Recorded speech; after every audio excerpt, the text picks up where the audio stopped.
Hello, guys, and welcome to Amaz's Guilds of Ravnica limited review. Oh, there's so many new cards, and I'm gonna let you guys know which one is the best, which one is the worst, what you should play in the pre-release, what you should draft, and stuff like that. It's gonna be awesome, okay? And I also have a very good rating system for all these cards, as you can see in our first slide. Okay, so let's start with white.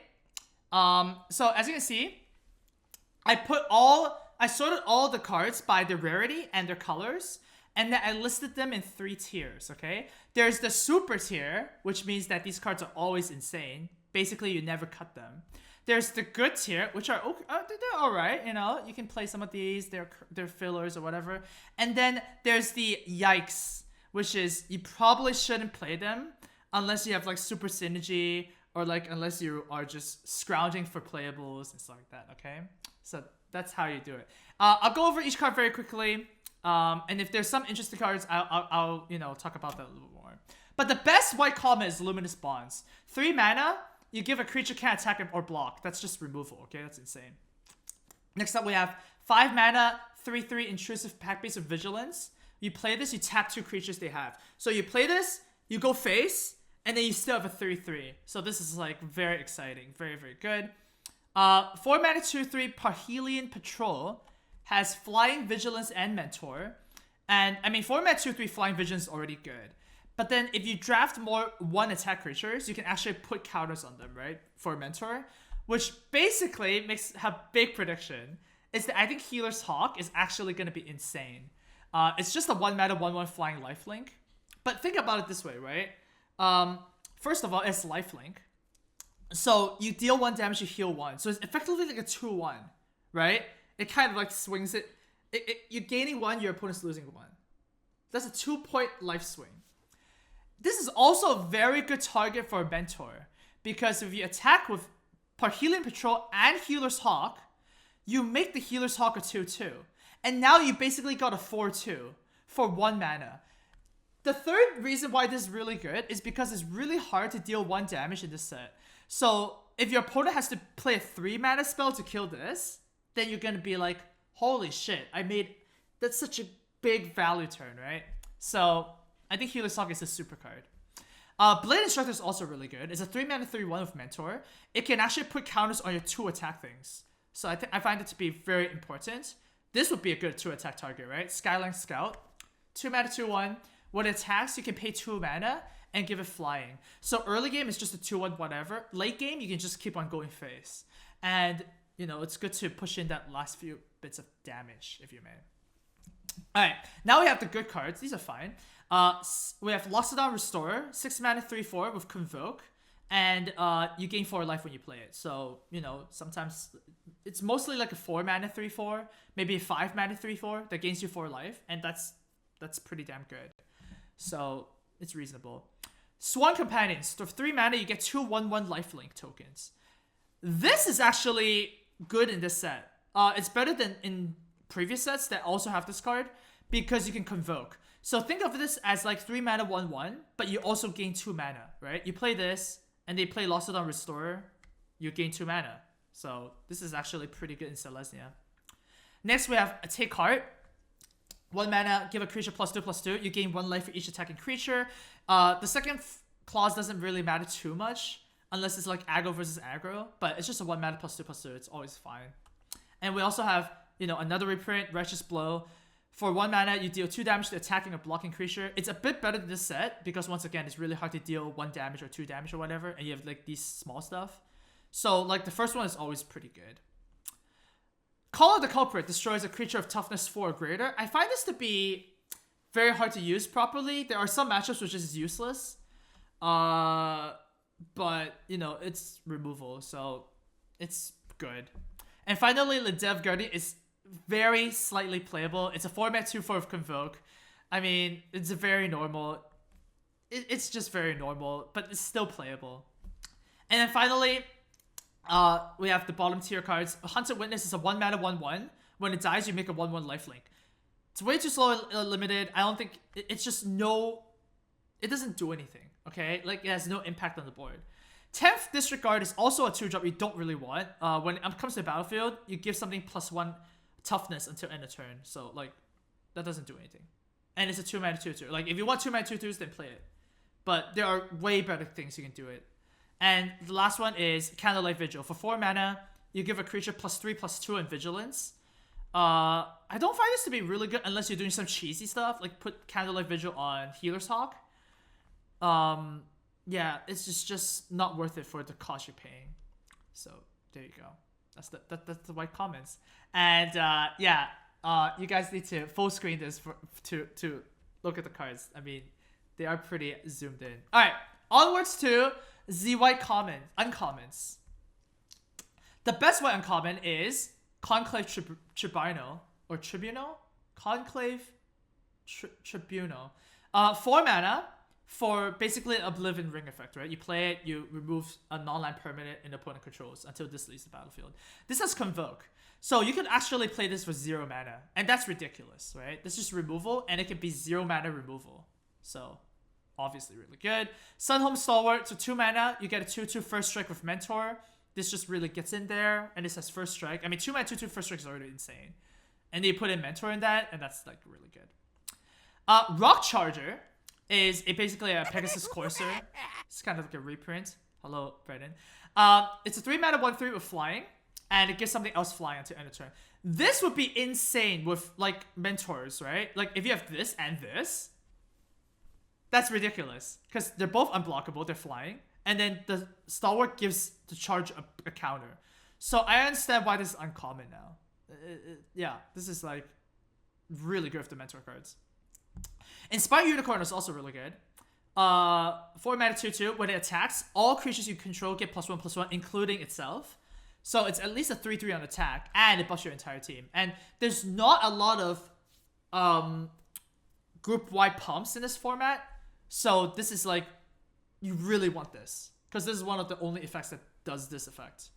And the last super card is Flight of Equinox. For 8 mana, you get a 4/5 flying, but it's Convoked, so it's literally like 6 mana or 5 mana. Even if you play this for 8 mana, I think it's fine. It's a 4/5 flyer, so this is good. Good cards. Grid for Battle is actually very close to super. For 1 mana, you get a counter on 2 creatures. It's a 1 mana 2/2 with haste. That's good. All right. Not only is it that, you can also put it on your Mentor guys, and now the Mentor guys can mentor something bigger. So this is really close to super, but at the end of the day, you can't play this if you're behind, so I'm going to put it at good. The Emotion is also okay. For 1 mana, you make something can't block, and it can't activate its abilities. So the guy can still attack, but it doesn't matter if you are just going face, right? If you're going face, it's removal.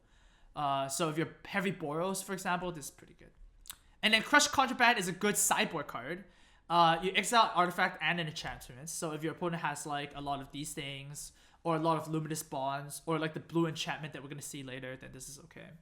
And then the Yikes is Hasdale Marshal. For 1 mana, you get a 1/1. Whenever this and 2 other creatures attack, you get a 1/1 lifelink. This is just not good, dude. This is not good. I don't like it. Alright, onwards to the rares and mythics. We have 6 rares and mythics for each color. And for all the white ones, there are no Yikes. They're all pretty good. So the best card is Slayer of the Legion. I mean, you play this, 6 mana 5/5 flying with Mentor, which is already, like, that's insane already. And then when she dies, all your white creatures get a counter. So that's like super stacked. That's like, you play this and your opponent goes like, oh, if I kill that, there's still an effect. If I don't kill that, I lose the game. That's what you want your best cards to do. Divine Visitation is a build around. I forgot to put a build around here. But if 1 or more creature tokens would be created, you create that many 4/4 white angels instead. So if you have stuff like, you know, the Sworn Companions that makes 2 1/1s, then you can make 2 4/4s for 3 mana. You can also, there's also a lot of Lesnia cards that puts in tokens. So if you have a lot of those, then this is good. But obviously it's a build around. Good in pack 1, right? You can just build your deck around it. Citywide Bust is an AoE, and all AoEs are always good. For 3 mana, you destroy all creatures with toughness 4 or greater. That's just, some decks just cannot beat this card, right?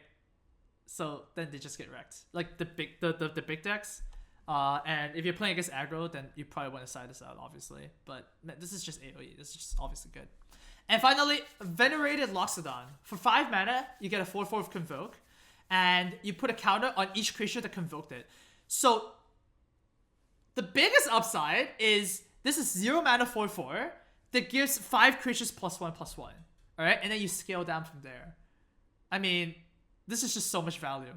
And it's also flexible. So this is a good limited card, for sure. Alright, good cards. We have Dawn of Hope. A Dawn of Hope is actually a super sealed card. So if you're playing the pre-release, this card is actually just bonkers. But in draft, this is just kind of good, right? So whenever you gain life, you pay 2 mana to make to draw a card. And you can also pay 4 mana to make a 1/1 with lifelink. So it's kind of combos with itself, right? This might be too slow in draft, so that's why it's good. But in sealed, this is nigh unbeatable. Because it's really hard to... It's just really hard to make, like, beat, like, a recursive enchantment, I guess. Bounty Agent is just fine, whatever. A 2-mana 2/2 Vigilance, it's just a bear. You can sacrifice this to destroy a legendary thing. So, whatever. You're not really going to see this come up too often. And, yeah, just to clarify, Yikes is bad. Unless you're, like, really decked to make it work. Alright, next up, we have blue. Blue commons. We have Watch in the Mist. It's pretty much a reprint. For 5 mana 3/4, you get a 3/4 flying.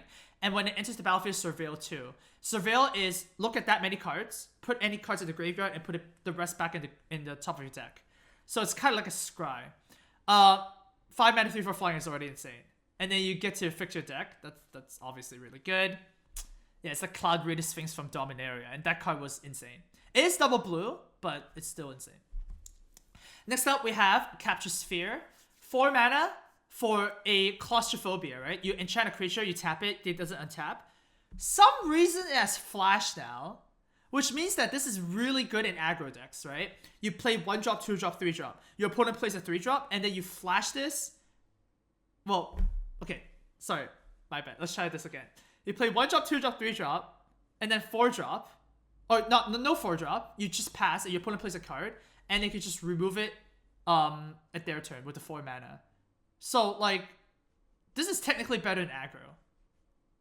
But it's still good in control because... Or it's still good... It's good in any deck. It's removal, right? I'm just saying this flash thing is an aggro ability. Dimir Informant, I think it's super as well. For 3 mana, you get a 1/4 that surveils 2. When you're playing blue, you're either playing control, like heavy bombs and stuff, or you're playing flyers. So this gumps up the ground, gets you to late game, and also fixes your deck. Omen Speaker in the last set, which is core set, was actually the best blue common. So I think this is going to be pretty close to Omen Speaker. It is a little bit more expensive, but, you know, it's okay. And then finally, Muse Drake, I think is super. For 4 mana, you get a 1/3 flyer with draw a card. It's very normal, but it cantrips. And it's a flyer, so it's always relevant. I have these 2 cards as in the middle of super and good.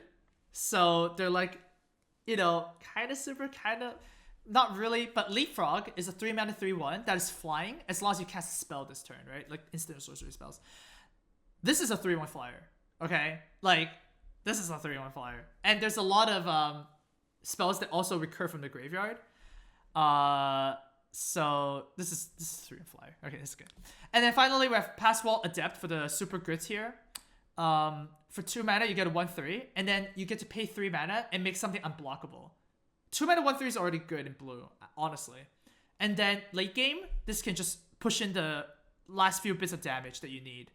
And also, if your Leapfrog doesn't have any more spells, you can just make it unblockable. You just go face. Just go face. It's a common for some reason. This is good. Alright, almost to the good tier. We have Unexplained Disappearance. Bounce something back to the owner's hand, and then Surveil 1. So, you mean, disperse effects are always fine. And this gets you a little bit more value, so fine. For Dalkin Mesmerist, alright, this is kind of a trap card, right? It's good if you're playing more of an aggressive deck.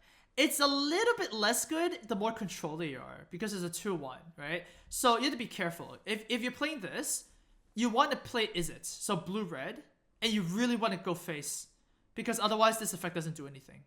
So it is a bit careful of this. Dazzling Lights is a 1 mana, target creature is single blue. Target creature gets -3/-0 until end of turn. Give -3 attack, and then you Surveil 2. This is actually secretly good. Because not only does it win you a combat, you can also play on a mentor card, and then the mentor doesn't work anymore. So there's a little bit of hidden synergy in this deck. You would definitely want to play this against Boros, right? Boros Mentor. So definitely keep this in mind. If you're playing somewhat of a flying game, or you want to play some late game or whatever, this is a good card. Disdainful Stroke is insane in Sealed, because your opponent will always have bombs. Everybody's playing their bombs. This counters a spell that costs 4 or more. So yeah, this is insane. In Draft, this is good against the decks that want to be playing, you know, expensive cards like green or blue, like Watch in the Mist. So yeah, this is a card that you want to keep in mind of. And finally, Maximize Altitude, just good enough. For single mana, you give something flying and +1/+1. It's a sorcery, and you can also jumpstart it. It's a new mechanic where you discard a card, pay its mana cost, and you can cast it from the graveyard. So it comes back one more time. This can actually end games if you are aggressive enough, right? So this is like 2 mana, discard a card, give 2 creatures +1/+1 and flying. So once again, this just goes face, right? This also activates Leapfrog twice. So if you cast this on another creature and you have a Leapfrog, you can just go face 2 times, like over 2 turns. So good in aggro, right? Obviously. All right, and now we have the pretty much the cards you don't want to play that much. Devious Cover-Up for 4 mana. Counter a spell, exile it, and then shuffle 4 cards from your graveyard into your library. This might be okay in Sealed because you can shuffle your bombs back into your library, but I don't see this happening in Draft. This is so expensive in Draft, right? 4 mana for counterspell, I don't like it. Radical Idea, 2 mana for instant draw card. You can also jumpstart it. This is also a trap card. I feel like that a lot of people are going to play this, and they're going to be very disappointed afterwards. Because it is not Think Twice, right? There's a card that's Think Twice, which is 2 mana draw card, and then 3 mana draw card. This one is a 2 mana draw card, and then 2 mana discard a card and draw a card. So you're paying 4 mana to draw 2, discard 1. I don't find that to be good. Like, you really need to make this work by having a lot of Spell Matters card, like Leapfrog, but there's so many better choices. I'm not a fan of this. And then we have, well, Wall of Mist, 2 mana 0/5 Defender. This is even worse in the set than Core 2019 because this is not good against Mentor, right? Against Mentor cards, usually they're like small, like 2/1s or 3/1s or whatever. You want to at least have like a 1/4 to kill off the Mentor card, right? This basically puts in no board state. So this is not good, right? You really don't want to play Wall of Mist if you can help it. And then Witchcoin Crab is basically a worse version of Wall of Mist. It costs more mana, right? So yeah, just look for these things. You really want to pick up the 1/3s and the 1/4s a lot more. All right, uncommons. I think the best uncommon is Murmuring Mystic. This can single-handedly win the game. All right, you see this in your pool. You just want to play this. For 4 mana, you get a 1/5. Whenever you cast an instant or sorcery, you make a 1/1 bird with flying. That means all your spells suddenly make a 1/1 flying bird. That is ridiculous. That is actually ridiculous because it's a 1/5 as well. 4 mana 1/5 is already like, well, it's a good blocker, like kind of like a Witchcoin Crab. But this wins you the game if this can just stick around. And it's going to stick around. It's 5 health. So I like this. Young Illusion Mancer. Yeah, that's what it is. Alright, next up we have City Watch Sphinx.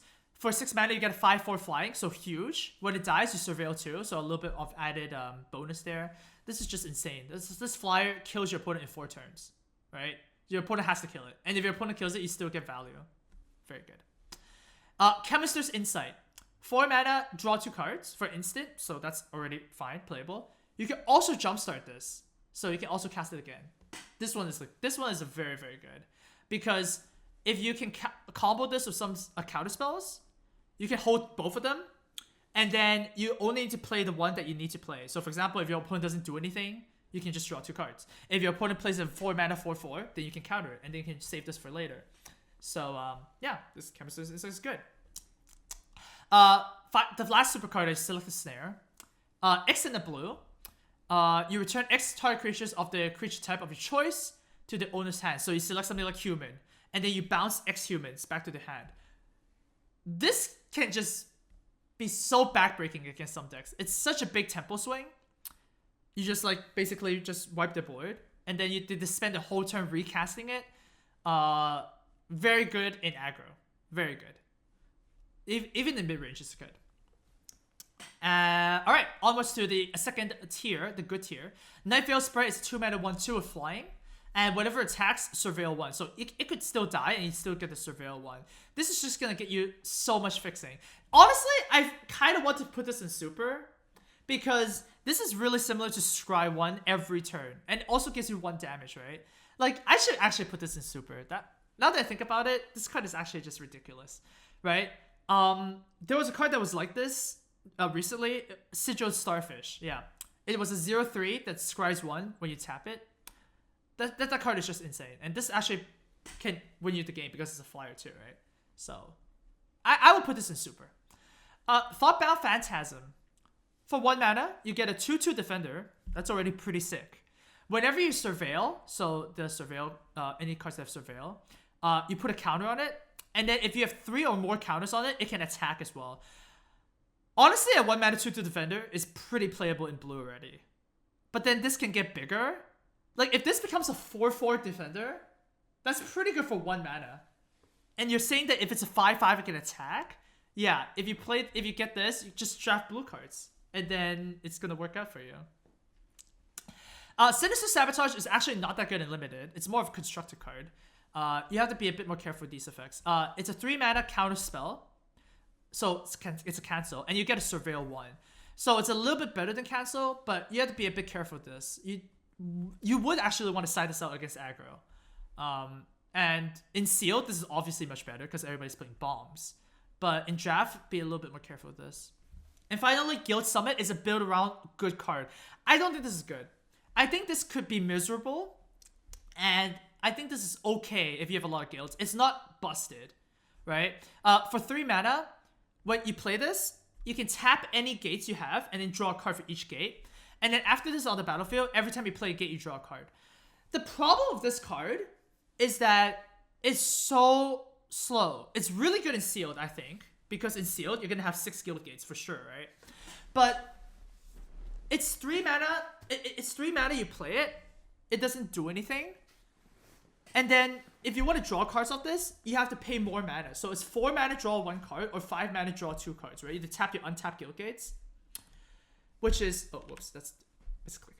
Which is like, that is just way too slow. There's no way you can play a sorcery speed, draw 2 cards, right? The good part about this is that if you play this to draw 2 cards, at least your other gates still draw your card.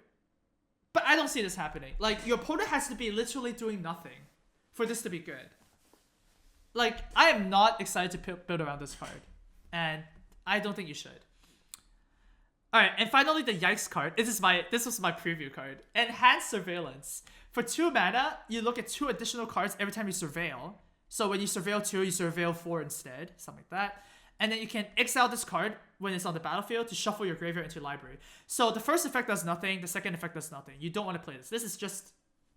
No, you don't want to do this at all. Alright? 2 mana do nothing. That's not good. Alright, let's see what blues... Let's see what Rares and Mythics Blue has. There's 6, right? There's 6, yeah. Oh my god, Dream Eater is bonkers. 6 mana. You get a 4/3 flyer with flash. So you can play it on your opponent's turn, right? When this enters the battlefield, surveil 4. So you basically just manipulate your deck to draw all good cards, right? You just lose all your lands because it's turn 6. You don't need any more lands. When you do, return a target non-land permanent an opponent controls to its owner's hand. Holy Jesus Christ. So, it's like Anglo Drake from Amonkhet, right? But it has Flash and it has Surveil 4. Like, this is just very unbeatable. It's a very, very unbeatable. You get a 6 mana 4/3 that Flash, or Flying Flash, which is already good. You get a free Surveil 4, so you get basically free card draw in a sense, right? And you also get a free Disperse. Slam jam this when you see this. Okay? You just slam it. This is insane. And what if you get Quasi Duplicate as well? For 3 mana, create a token that's a copy of a target creature you control. And then it also has Jump Start, so you can do it again. This is also a bomb. This is you just copy something that you have, and then what if you just copy a bomb, right? Like Dream Eater, and you can do it again. So even if your opponent blows you out by killing the creature, you can still do it again later. This is like literally no cost to it. This is just a game winner. Alright, onwards to the good cards. We have Omnispell Adept. For 5 mana, you get a 3/4. You can pay 3 mana, tap it, and then you cast an instant or sorcery card for free from your hand. I mean, it's fine. It might scare your opponent into killing this so that, your other bombs are better. Because, honestly, we've seen this effect before, right? There was an Amakar card that's kind of like this. It was like a 4 mana 1/4 that if it doesn't get blocked, it does this. And it's really hard to make this work. It really is. The only good part, the saving grace of this part is that your opponent is going to be scared. So they want to spend the removal on this. So you should play it as such. And finally, mission briefing. Build around good. This card is normally just bad. But if you have like a lot of removal spells or whatnot, this could be a bit better. For 2 mana, double blue, you surveil 2, and then you choose an instant or sorcery card, and you can play it this turn. So it's kind of like a flashback. You really have to have a lot of good spells for this to be good. It can actually be 2 mana, do nothing. So you have to be very careful with this. And finally, the Yikes card. Necromoeba. For 2 mana, you get a 1/1 flyer. When you put this from your graveyard to your library, so if you mill it, you get to put it onto the battlefield for free. That's not good. A 0 mana 1/1 flying, honestly, that is like, happens 10% of the time, is not good in limited. And if you have to hard cast this, it's a 2 mana 1/1 flying. So, not good. You play this in constructed, you say no to this in limited. And finally, Drowned Secrets. For 2 mana, whenever you cast a blue spell, your opponent mills 2 cards. This is actually even worse in this set, because if you mill something good, so if you mill like a Jumpstart card, if you're milling a Golgari deck that has Undergrowth, that is actually just very bad. So you do not want to do this, right? This is just very unplayable, because there's also no mill cards in this set. So I would not play this. And if you're milling yourself, then this is a 2 mana 0/0. It's not good. Not good. Hey, Zervalis, thanks for the 14 months. Alright, that's blue. Blue is pretty good. So both white and blue have pretty damn good commons. And some of their uncommons are also pretty sick. So it's 2 solid colors so far. Alright, let's look at black. Black, once again, has a lot of good cards. And there's only a few super cards. The best card is Dead Weight. For 1 mana, you give a creature -2/-2 for the rest of eternity. This is really good. 1 mana kill something or shrink something. This is just so efficient, right? I don't know. I don't see myself passing this card too often. Deadly Visit is very close to being good. It's good. It's very close to being the best card, I mean. For 5 mana, you destroy a creature, and then you surveil 2. It's a bit slow, it's a bit expensive, but it's removal. And you also get to fix your deck, right? So, it's very sick. And the third super card I have is actually Mephitic Vapors. All creatures get -1/-1 to end a turn for 3 mana, and you also surveil 2. It's a sideboard super card. Once again, like I said, I looked at the whole set, right? It's super hard to deal 1 damage in the set. This deals 1 damage to everything, right? So it kills all flyers. It kills a lot of Boros cards. It kills a lot of these weird blue cards. They're, X1s or whatever. This is ridiculous. You really want to pick one up for this.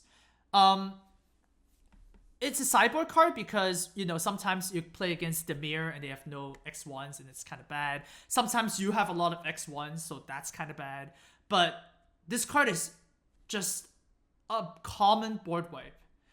And once again, I think every black deck, I want at least one of these so that I have this effect.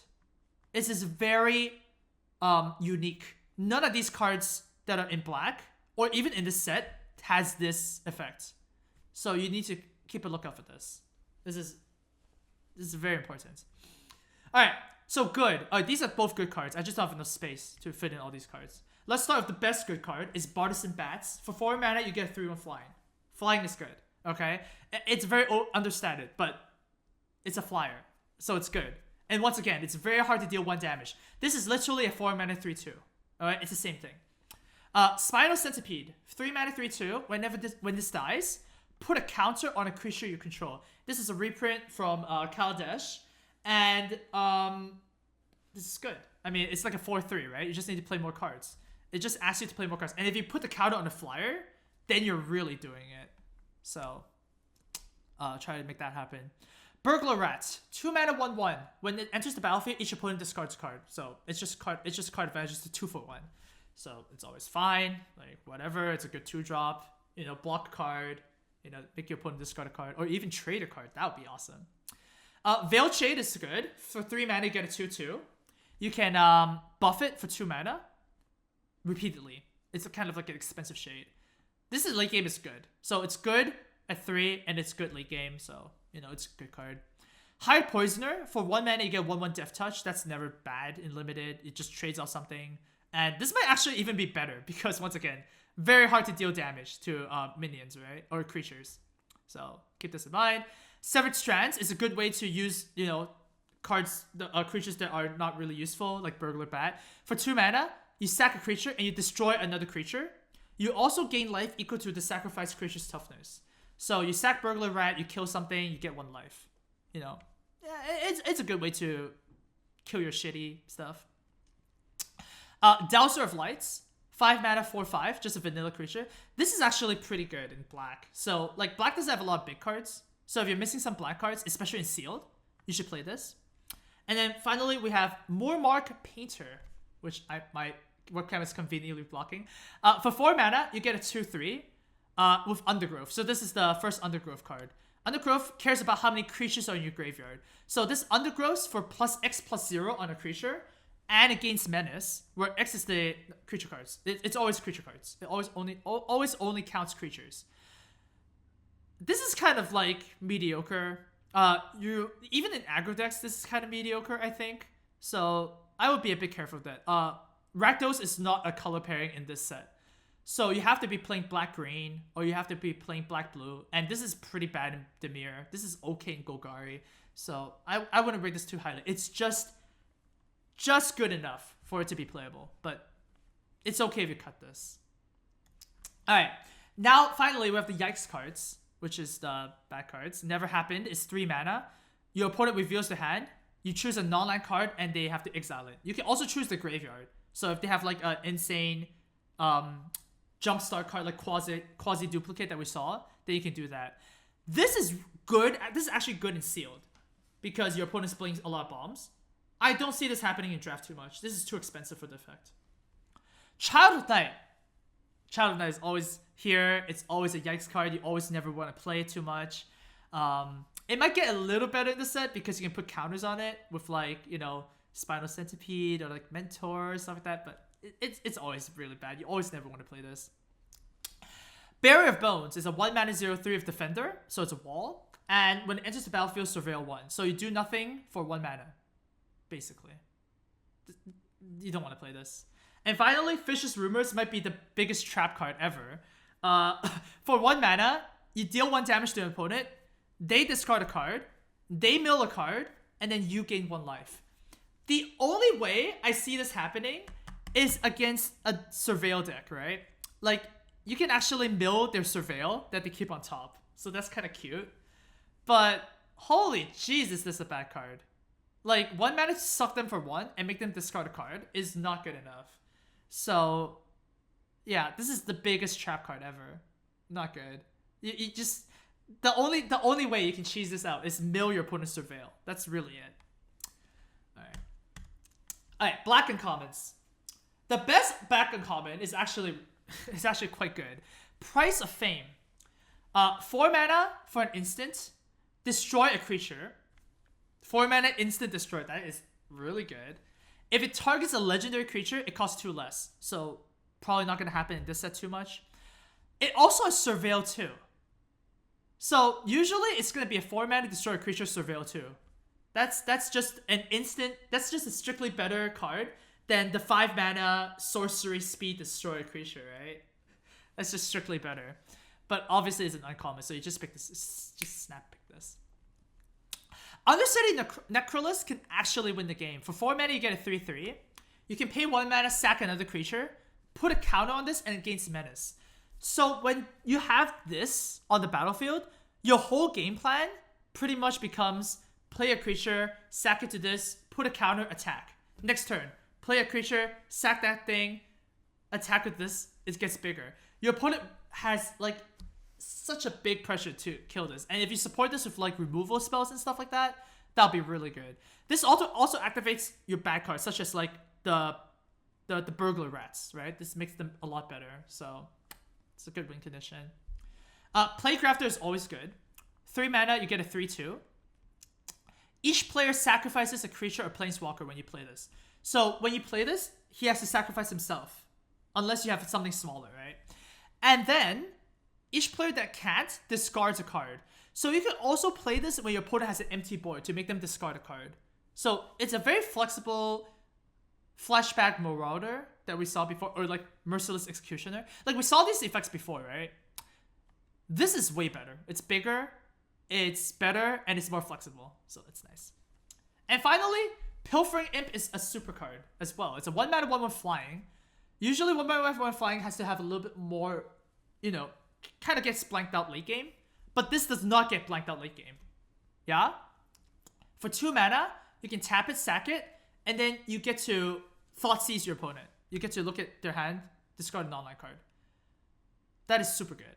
So early game, it can push in damage. It can actually just win the game since a flyer. And then late, when it becomes, the moment it becomes blocked or it becomes not good enough, just look at your opponent's hand and discard a card. Very good. Very, very super. Alright, almost to the good tier. Whispering Snitch is a 2 mana 1/3. The first time you surveil each turn, you suck your opponent for 1. This can actually deal a lot of incidental damage because there's so many black cards and blue cards that surveil, right? So I will pick this up. It's a 2 mana 1/3. That's fine. Right? That's good. Healthy Tail for high 850 AC would say. Alright, Crossworm is 5 mana 4/1 flyer. You can pay 3 mana and discard a creature card to pick this back up from your graveyard. This is very, very hard hitting. A 4 attack flyer is really good. I don't see myself cutting this card too often, but you have to have a lot of shitty cards, like creatures, right? So I would build this more against. I would lean this more against more the aggro archetype. You really want to beat your opponent's face, right? Because you can turn your shitty cards into 4/1 flyers.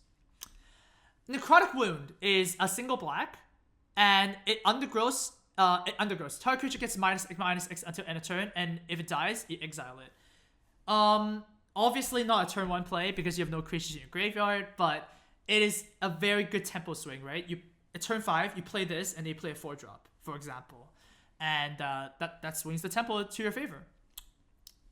And finally, Lotlef Giant, 7 mana 6/5 with Undergrowth deals 1 damage to your opponent for each creature card in your graveyard. Very expensive. You have to kind of recur this in a sense for this to be good, but it is unblockable damage, right? So once again, you want to play this in aggro. Even though it's just a 7 mana, you kind of want to play this in aggro so they put more pressure on your opponent. Otherwise, 7 mana 6/5, nothing too insane. And then finally, we have, wow, one of the worst cards ever in Limited. Creeping Chill. For 4 mana, deal 3 damage to each opponent and gain 3 life. So you suck your opponents for 3. If you mill this, so if you put this from your graveyard, from your library, you can also you can cast this for free. So this is Sovereign Spite, and it's a 4 mana Sovereign Spite that you sometimes might play for free. This is terrible. Okay, this is, you do not want to play this ever. Ever! This card is just bonkersly bad.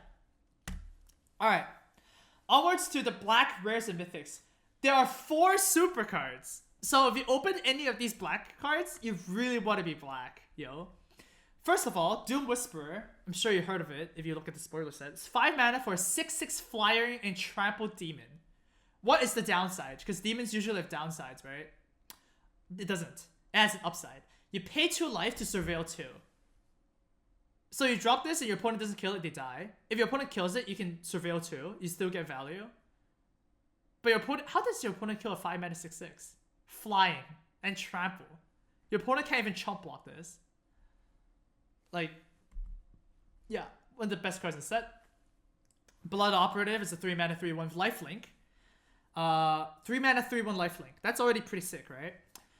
When it enters the battlefield, you can exile a target card from a graveyard, so you can just remove a card from your opponent's field to turn off Jumpstart or Undergrowth, stuff like that. And then this one's cool. Whenever you surveil from one of your other cards, right? If this is in your graveyard, you can pay 3 life to buy it back to your hand. Holy shit. So this is a 3/1 lifelink that you can just pick back up over and over again. Because once again, so many cards surveil in this set, right? And yeah, it just keeps on coming back. What's really cool with this one is that if you surveil this into your graveyard with like, oh, I don't know, like with Price of Fame, right? Surveil 2. If you mill this from your graveyard, you can actually pick it back up for 3 life immediately. So you turn your surveils into card advantage. That is just insane, right? And not only that, it has lifelink. Your opponent can't even outrace this, right? You attack, your opponent has to kind of deal with it. And if it keeps on killing your opponent's creatures and gaining your life, then this is just going to take over the game. So keep an eye out for this. This is actually insane. Ritual of Suit. For 4 mana, you destroy all creatures with converted mana cost 2 or less. There are some decks that just can't beat this card. Alright? Like red-white, you play this, your opponent just loses. Right? AoEs is always important. So you can just side this out if your opponent is like playing some more expensive cards. But I don't really see this happening. This is just... Alright, finally, the last of the super cards is Midnight Reaper. For 3 mana, you get a 3/2 with whenever a non-token creature you control dies, Midnight Reaper deals 1 damage to you and you draw a card. So it slaps your face and gives you a card. This is really good. This is actually really good. I think this is actually like super. Don't think of it as like the 4th best card. Think of it as like a super card. It's actually quite high. Because it activates on itself, right? If this dies for some reason, you still draw a card and lose a life. That's really good, right? And then it can happen on your other cards. Yeah. This is insane. All right. Next up, we have good cards. Gruesome Menagerie is a good build-around card. If you do not build around this card is a yikes. For 5 mana, you return from your graveyard a creature card that costs 1, a creature card that costs 2, and one that costs 3 to the battlefield immediately. So you get a 1-drop, 2-drop, 3-drop from your battlefield. You really need at least 2 1-drops for this to be good. Alright, like really. 2-drops and 3-drops are really easy to get. But like, you really need to work hard for this, I think. So, yeah, be a bit more careful with this. And then Mausoleum Secrets is just, why are you playing this card? For 2 mana, search your library for black card equal to the Undergrowth you have. Black card with mana cost equal or less than to the Undergrowth you have. This is just not that good, man. Like, even if you have like Doom Whisperer, you need 5 creatures to fetch this up. I just don't see this happening. Like, just run something that's a card draw instead, you know? Okay. Next up, red. What is the SM Orc color getting? Well, super tier. The best card is Direct Current. 3 mana for a sorcery. Deal 2 damage to any target. So 3 mana deal 2 to anything. It can also jumpstart. So you can 3 mana to do 2 damage again to anything. Why this is good? It looks so expensive, right? But why this is good is because it's really hard to deal damage to creatures, right? This can do it 2 times. So it can turn a land into deal 2 damage again. So this is actually your best common, you know? Next up, we have Wojek Bodyguard. For 3 mana, you get a 3/3 with Mentor, but it cannot attack or block alone. If you don't think this card is the 2nd best common, then I don't think you want to play red. Because if you play red, you need to go face. There's no way around it, okay? Like, red does not win late game. So you need to like this card. 3 mana 3/3 is really good. And this has an upside, right? This is Mentor. So if you attack with a 2/1 and you attack with Wojek Bodyguard, you have a 3/2 and you have a 3/3. This is going to trade for something. Or, best case, because it's so fat, there's 3 toughness, right? This might actually survive. And then you get to Mentor again. right? This hits really hard and it hits really mean. So it's a good card. So just play a lot of creatures with this. Next up, we have Command the Storm. 5 mana, instant, deal 5 damage to something. So it's just removal at instant speed. That's just always good. Whatever. You know, nothing too exciting, but it's still a good card, right? Sure Strike. For 2 mana, target creature gets +3 attack and gains First Strike until end of turn. This is actually good too. In core set, this was really good.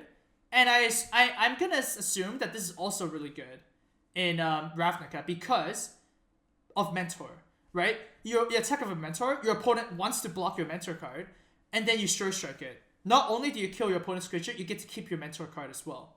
So this is one of the best combat tricks in the set. And then finally, we have Cosmotronic Wave. For 4 mana, you deal 1 damage to each creature your opponents control, and then they can't block this turn. Yeah, kill all the X1s, and then go face. This is kind of like a split card, and sometimes you get to do both.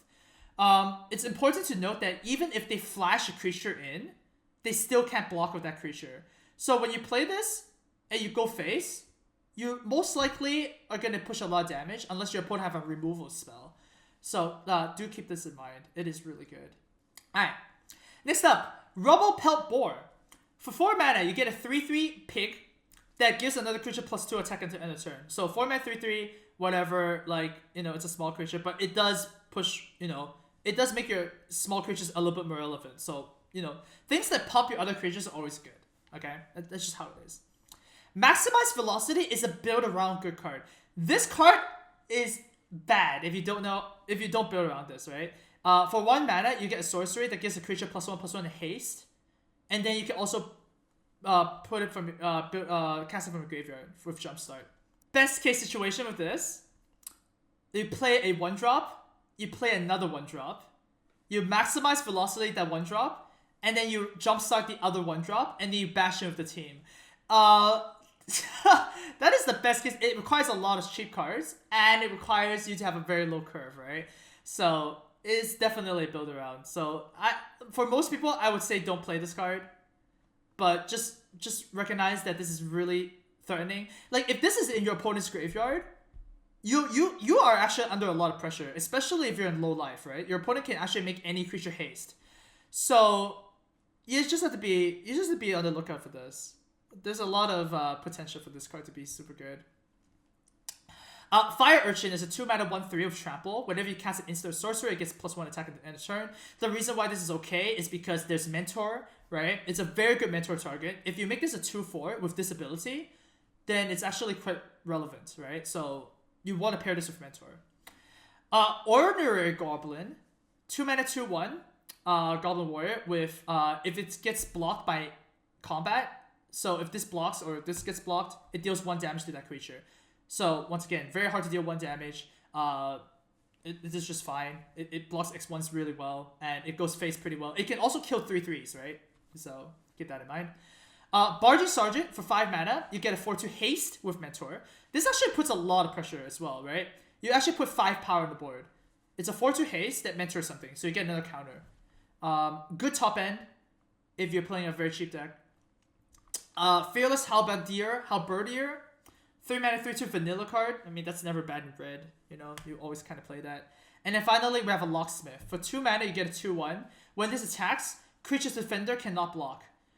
You're really playing this for the 2/1. You're not really playing this for the defender clause. So if you need a 2/1, then you can play that.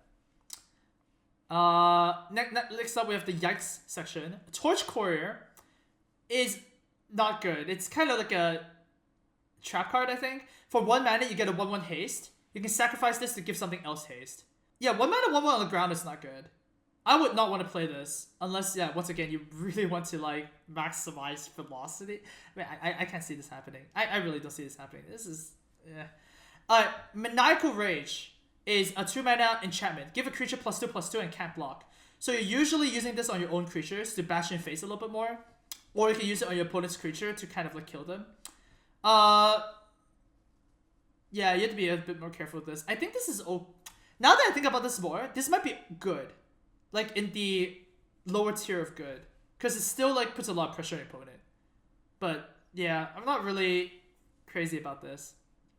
And finally, Gravitic Punch is not too good. It's a 4 mana. You choose a creature and it deals damage equal to its power to a player.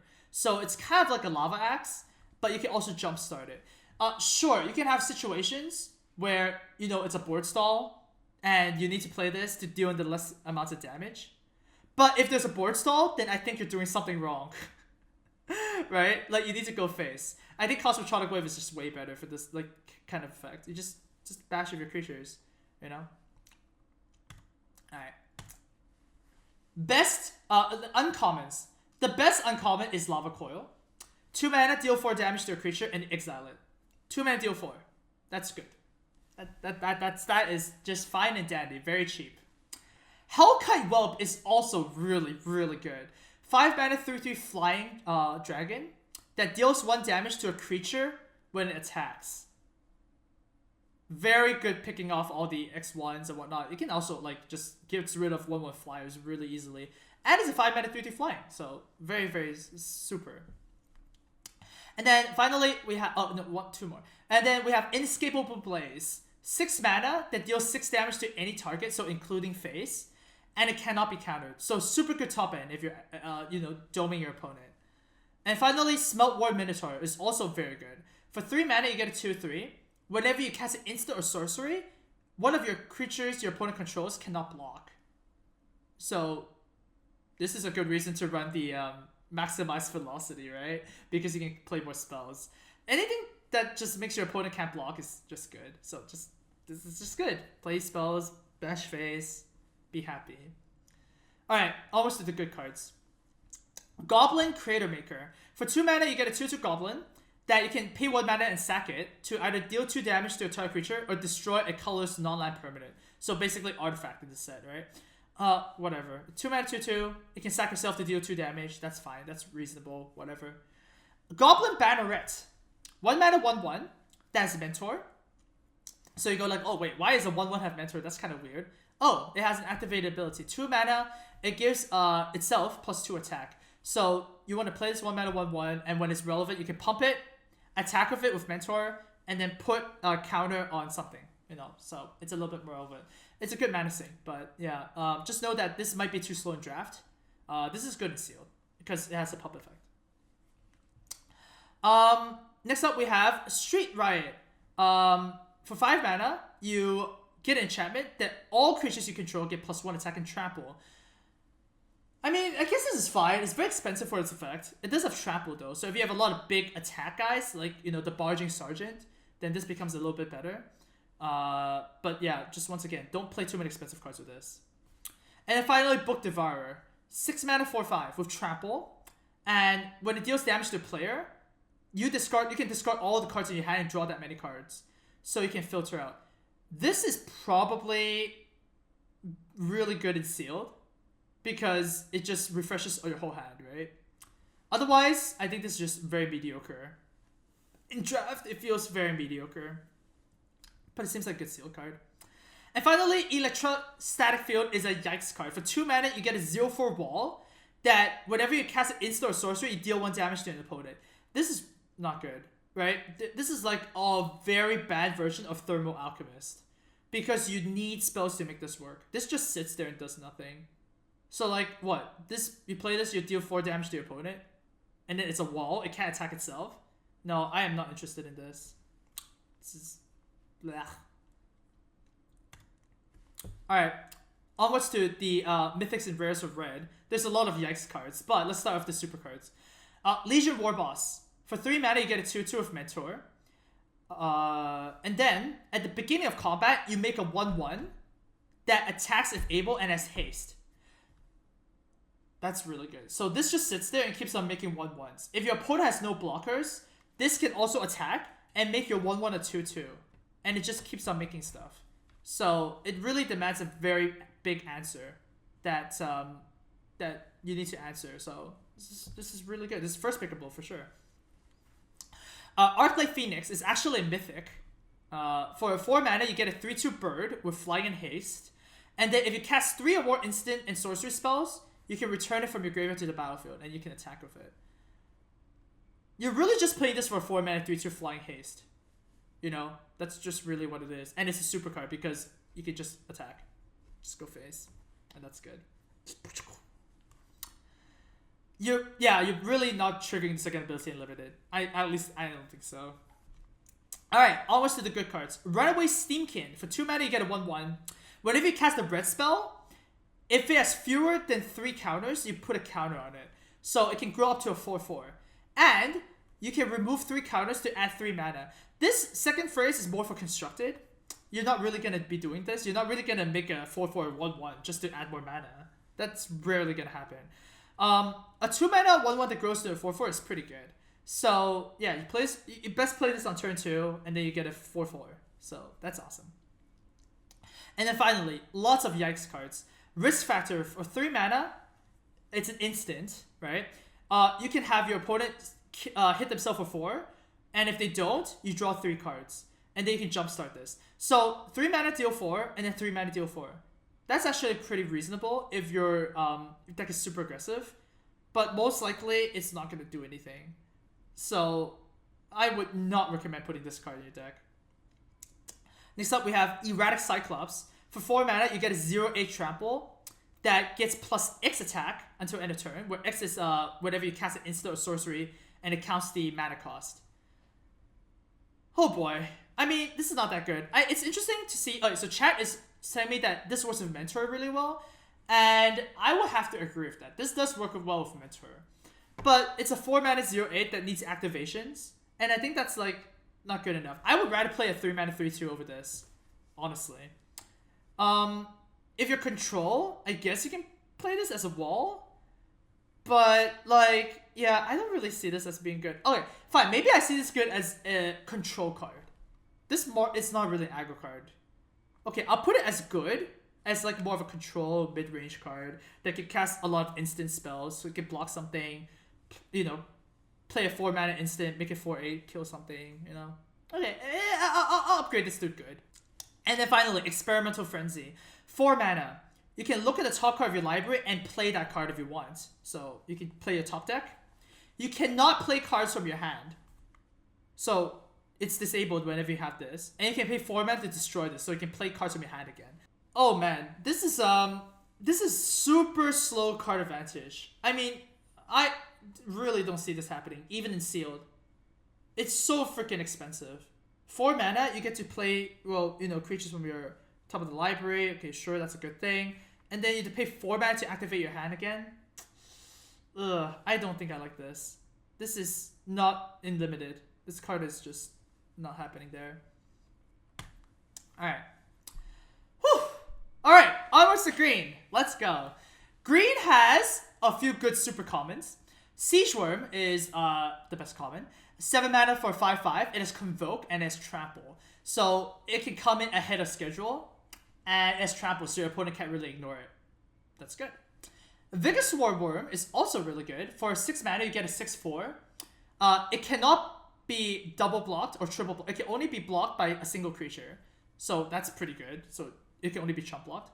And when you play Vigaswar Worm, you give a creature Vigilance and +X equal to the undergrowth you have.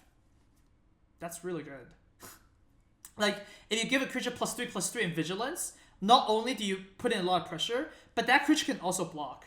So this puts it on a lot of pressure for a 6 mana 6/4. I really like this card. Next up we have Pax Favor. 3 mana for instance. It gives a creature +3/+3 as Convoke.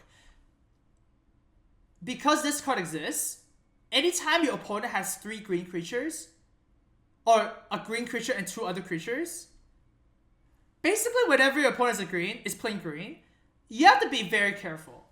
This is one of the 0 mana instant cards that can really blow someone out. Right? 0 mana cards always blows people out. And if you cast this for 2 mana, it's still good. If you cast this for 1 mana, it's still good. If you cast this for 3 mana, it's still good. So I think for most of my green cards, I want to play one of this. And just in case people are confused, because some of my chat is confused right now, you can cast this for 0 mana. Convoke, if you tap a colored creature, you can pay for the green. So if you tap 2 white creatures and tap a green creature, you can cast this for green. So just be very careful of this, especially in pre-release. Okay, you can get completely wiped out by this card, blown out. And then finally, we have Crushing Canopy. It is actually a super card in this set as a sideboard card. There are so many good enchantments to kill. Luminous Bonds, Containment Sphere. There's like the uncommon enchantments that you really want to kill. And heck, there's even more flyers that you want to kill. So very, very important that you have one of these in your deck, I think. In sealed, I would just main deck this. This is so good.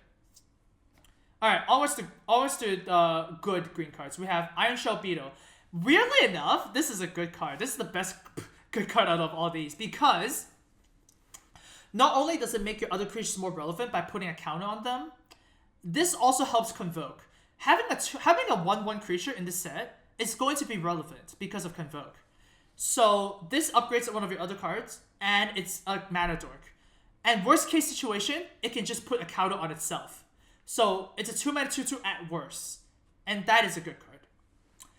Their current Descendant or Dissident is not too far behind. It's a 2-mana 2/2 that can buff herself in the late game. Any cards that can buff themselves in the late game is always relevant. So this is good. 4-mana 4/3, good. That's exactly what green wants. Prey Upon. Removal that's a little bit hard to use in this set, I believe, because most of the green commons are kind of small butts. So you have to be very careful with this. You need big creatures to play this well. So I wouldn't even mind not running any of these. So and just rely on other colors for removal. Just know that this is not as good as in other sets. Warrior Okapi is a 3-mana 3/2 Vigilance, so whatever, that's just fine. There's also a 3-mana 1/4 Reach, which is a good sideboard card against flyers, so keep that in mind. And then finally, we have Generous Stray, 3-mana 1/2 draw a card. Once again, this is more used for the Convoke strategy. It replaces a card, and it can also tap for mana. And then finally, Crawl Foragers, that has it's a 5-mana 4/4 that has Undergrowth. Gain a life for each Undergrowth you have, which is fine. It's just life gain. That's 5-mana 4/4s are always fine, which is nice. Alright, almost to the Yikes cards. Pause for Reflection is a Fog for 3 mana with Convoke. I mean, Fogs are always Yikes in limited. This is a little bit better because you could actually cast it for 0 mana, so you could blow someone out if it's really combat oriented. But you know, just bring it in if you're against aggro. And even then, I might not even bring it in. Urban Utopia is a 2-mana enchant a land. It can the land can tap for any color, and you also get to draw a card. Oh man, you really need to be playing 4 or 5 colors for this to be good. You do not want to play this if you're playing 2 colors or 3 colors. Even if you're splashing a 3rd color, this is not even that good. It's a 2-mana 0/0 draw a card. No, this is not good. And then finally, we have Potkuda's Vine. It's a 1-mana 0/3 defender. You can sack a creature of defender, pay 2 mana, and draw a card. That's just way too cheesy, man. I mean, I'm not playing 1-mana 0/3 walls. That's just really low on my value rating. Alright, onwards to uncommons. Holy bonkers, look at this big boy. It's a 9-mana 7/5 with hexproof. Oh wait, it's not a 9-mana 7/5. It has Convoke.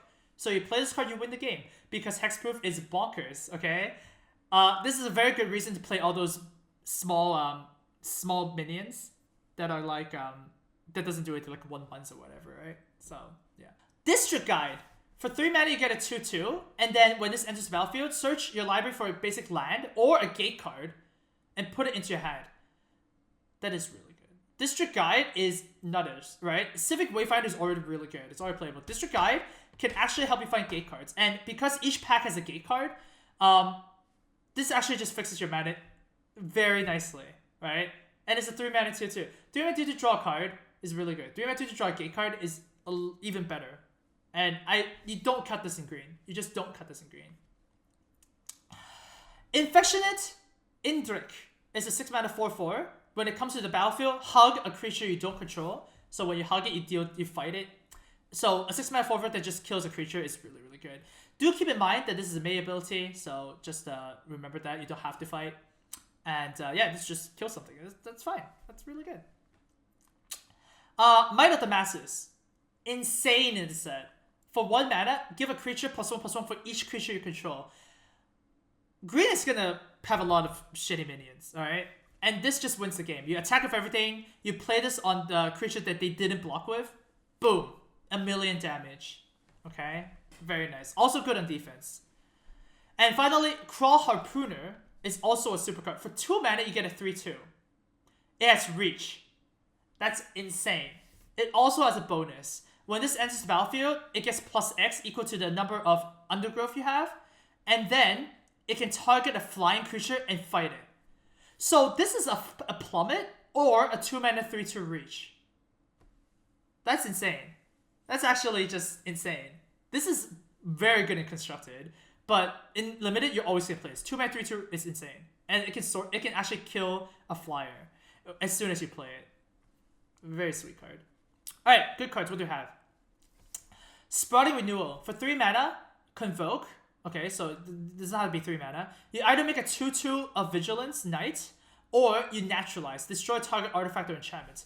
I feel like you always main deck this, right? 3 mana 2/2 of Convoke is good. And then sometimes you get to kill some good artifact or enchantment. That's just very sick. And finally, we have Circuitous. This card says 4 mana, search your library for up to 2 basic land cards or gate cards, and then put them onto the battlefield. So it basically ramps you up.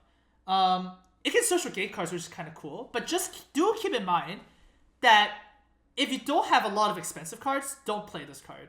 Alright? If you only have like 1 5-drop, 1 6-drop, 1 7-drop, I wouldn't even play that. So just be very careful. You have to have a very big, late game. And then finally, almost to the EX cards. Golgari Raiders is a 4 mana 0/0 with haste. It gets a counter for each undergrowth you have. Like, this has to be... You have to have so many dead creatures for this to be good. Alright, you have to have at least 3 creatures for this to be reasonable. Like, oh man, I am not a fan of this. Like, green doesn't really need to haste. So, just, ugh. And then finally, Grappling Sunder is a 2 mana 0/4 for Defender of Reach, so you can block flyers. And then it can pay 5 mana to give it indestructible. This is just stalling the inevitable. No, walls are just terrible in this set. There are no wall synergies. Alright, you don't want walls. That's just bad. Alright, onwards to the Green Mythics. And you guys are gonna poggers at this. Because Green Mythics and Rares, they're all super tier. That is insane. They're all insane. I organized them from the best to worst, but just know that these are all just absolutely ridiculous. Let's start with Nohai Ferox. For 4 mana, you get a 6/6 Hexproof. 4 mana 6/6 Hexproof, okay? When you have this on the battlefield, you can't cast non-creature spells, so you can only play creatures. You can only play creatures. For 2 mana, this loses all abilities, and your opponent can activate this too. So if you want to play a non-creature spell, you can pay 2 mana and remove this ability for a bit. If your opponent wants to kill this, they can pay 2 more mana and then remove it. But it's a freaking 4 mana 6/6. Oh, guess what? If your opponent makes you discard this card, you can play this for free. So this is not going to come up too often because there's more of a constructed effect. But it's a freaking 4 mana 6/6 Hexproof thing. Okay? Jesus Christ on the highway. Yeah, this is insane. You always just slam jam this. Bounty of Might is a 6 mana instant for target creature gets +3/+3, target creature gets +3/+3, and target creature gets +3/+3. This just wins the game. Alright? You give a single creature +9/+9. You can spread it out. You can give 1 +6/+6, give 1 +3/+3. This just absolutely just demolishes everything. You cannot lose combat with this card. Yeah? Beast Whisperer. For 4 mana, you get a 2/3. Whenever you cast a creature spell, you draw a card. Your opponent doesn't kill this, you win the game. Alright? All your creatures become draw a card. How are you going to run out of steam? Right? Like, just... Hatchery Spider is for 7 mana. You get a 5/7 Reach Spooter. So very good in defense. And when you cast this, you reveal the top X cards, where X is the amount of undergrowth you have. and then you reveal the X card. So if you have 3 creatures in your graveyard, you reveal 3 cards. And then you can select a green permanent card from among those with cost X or less, so 3 or less, and then you put that into the battlefield.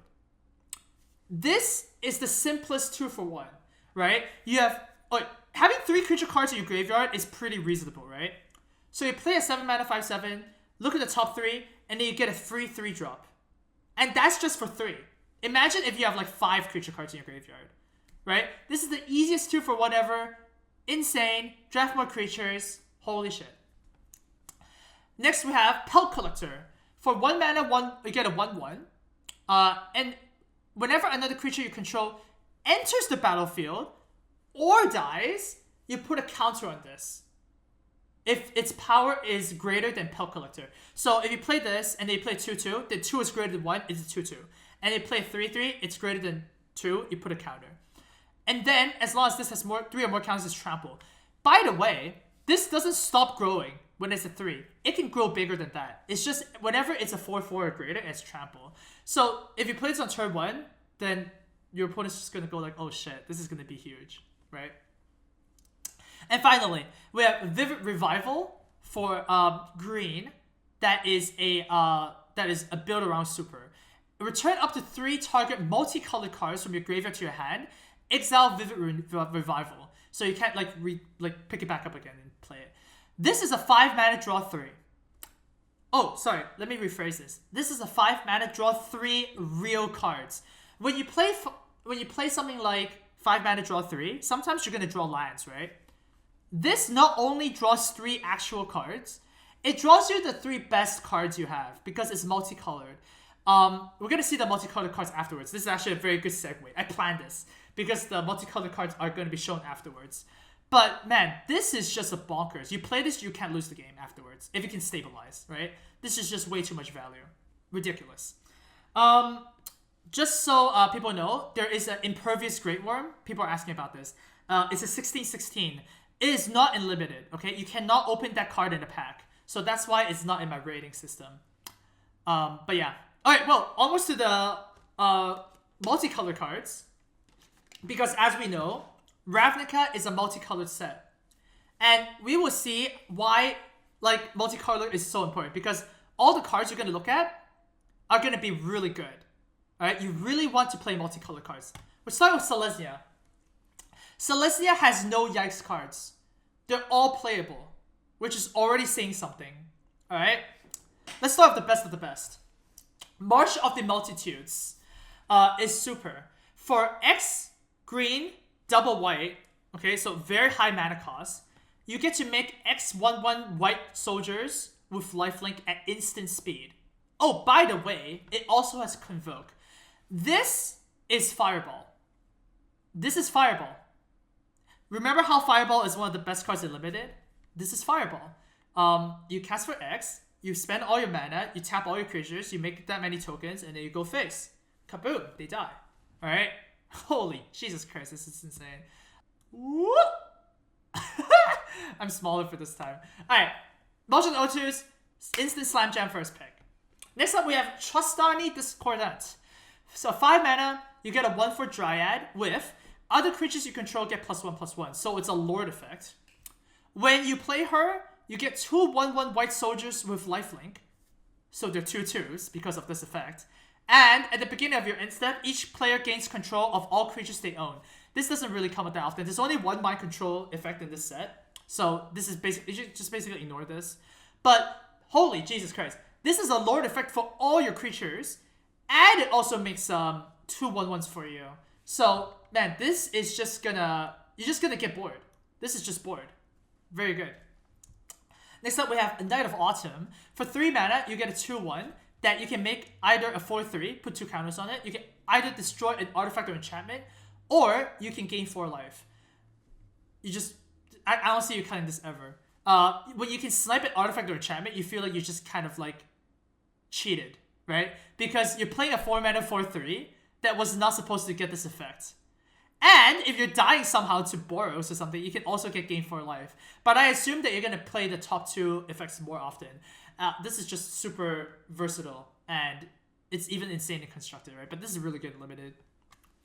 Alright, next up we have Conclave Guild Mage. We have a 2 mana 2/2 that... Alright, so all Guild Mages have 2 abilities, right? So the first ability, green tap, creatures you control gain trample. Okay, good. So if your opponent's trump blocking your stuff, you can actually kill them. And 6 mana, tap it, make a 2/2. So if your opponent doesn't kill this and it's late game and it's like kind of like a top deck wars, well, just keep on making 2/2s and you're fine. So Guild Mage is great.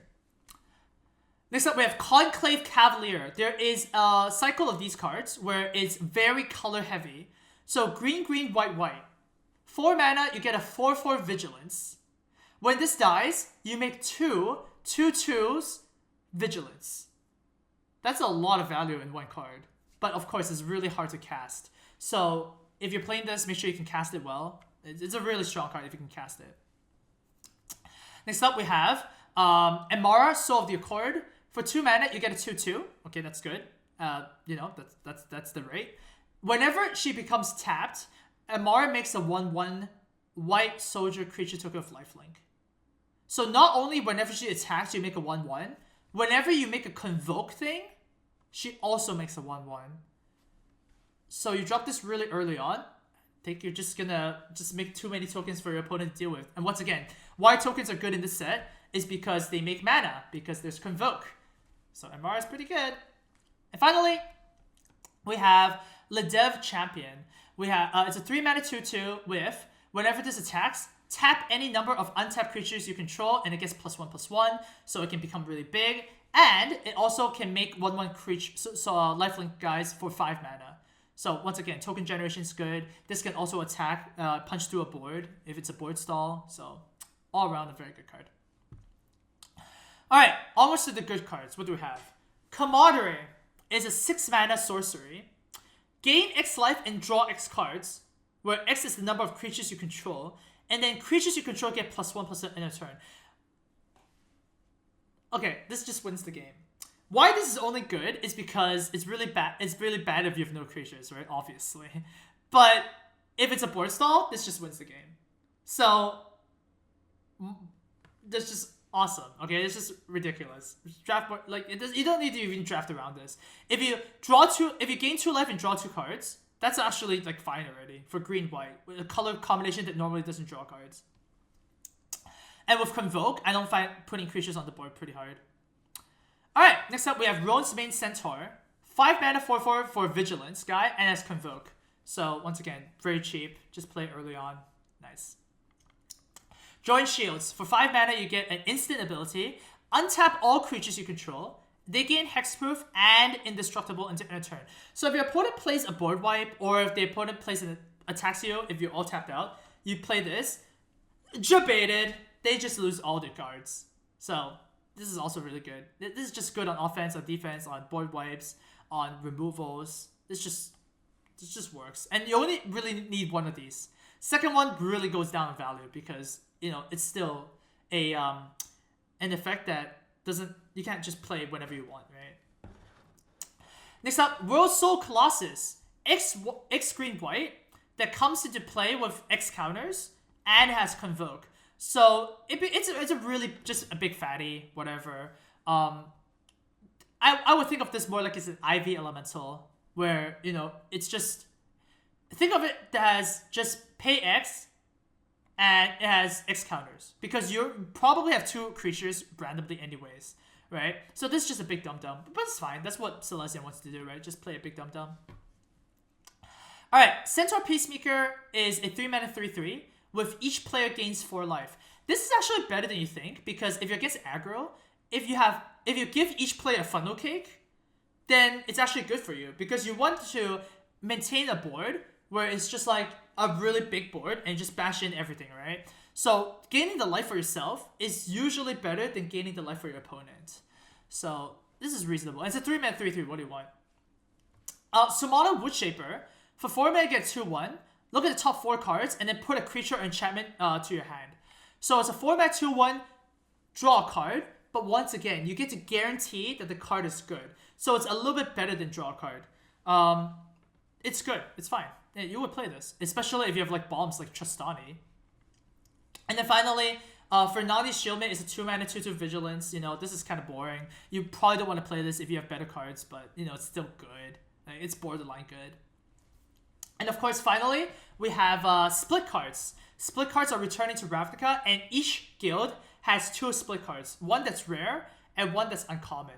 The rare card is Poggers. It's Assure or Assemble. So you only cast one half. You can't pick both. You can only cast one. Assure is instant. For 2 mana, you get to put a counter on a creature against Indestructible. That's really, really good, right? It saves a creature, it makes it bigger, it wins a combat. So it's a 2-for-1, kind of. And then finally, Assemble is a 6 mana for instant. Make 3 Knight tokens with Vigilance.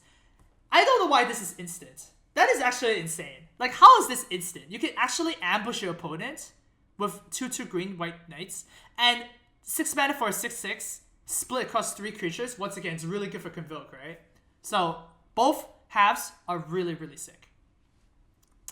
Next up, we have a good split card. We have Flower or Flourish. Flower basically searches for a land, so pay 1 mana, search a land. So if you are very low on lands, then you can play this. If you have a lot of mana, then you can play the Flourish part, which is creatures you control get +2/+2 until end of turn, which is actually very good because it's one of the only few board Anthem effects in the set. There's no Inspire Charge or Trumpet Blast or anything like that. This is one of the only ones. So do keep that in mind. So even though it's a sorcery, and you go like, wow, this is kind of bad, your opponent can see this coming, it's a big ass buff. Okay, it's really big. So you probably want to use this. And that's Selesnya. Selesnya is looking pretty sick, yeah. Okay.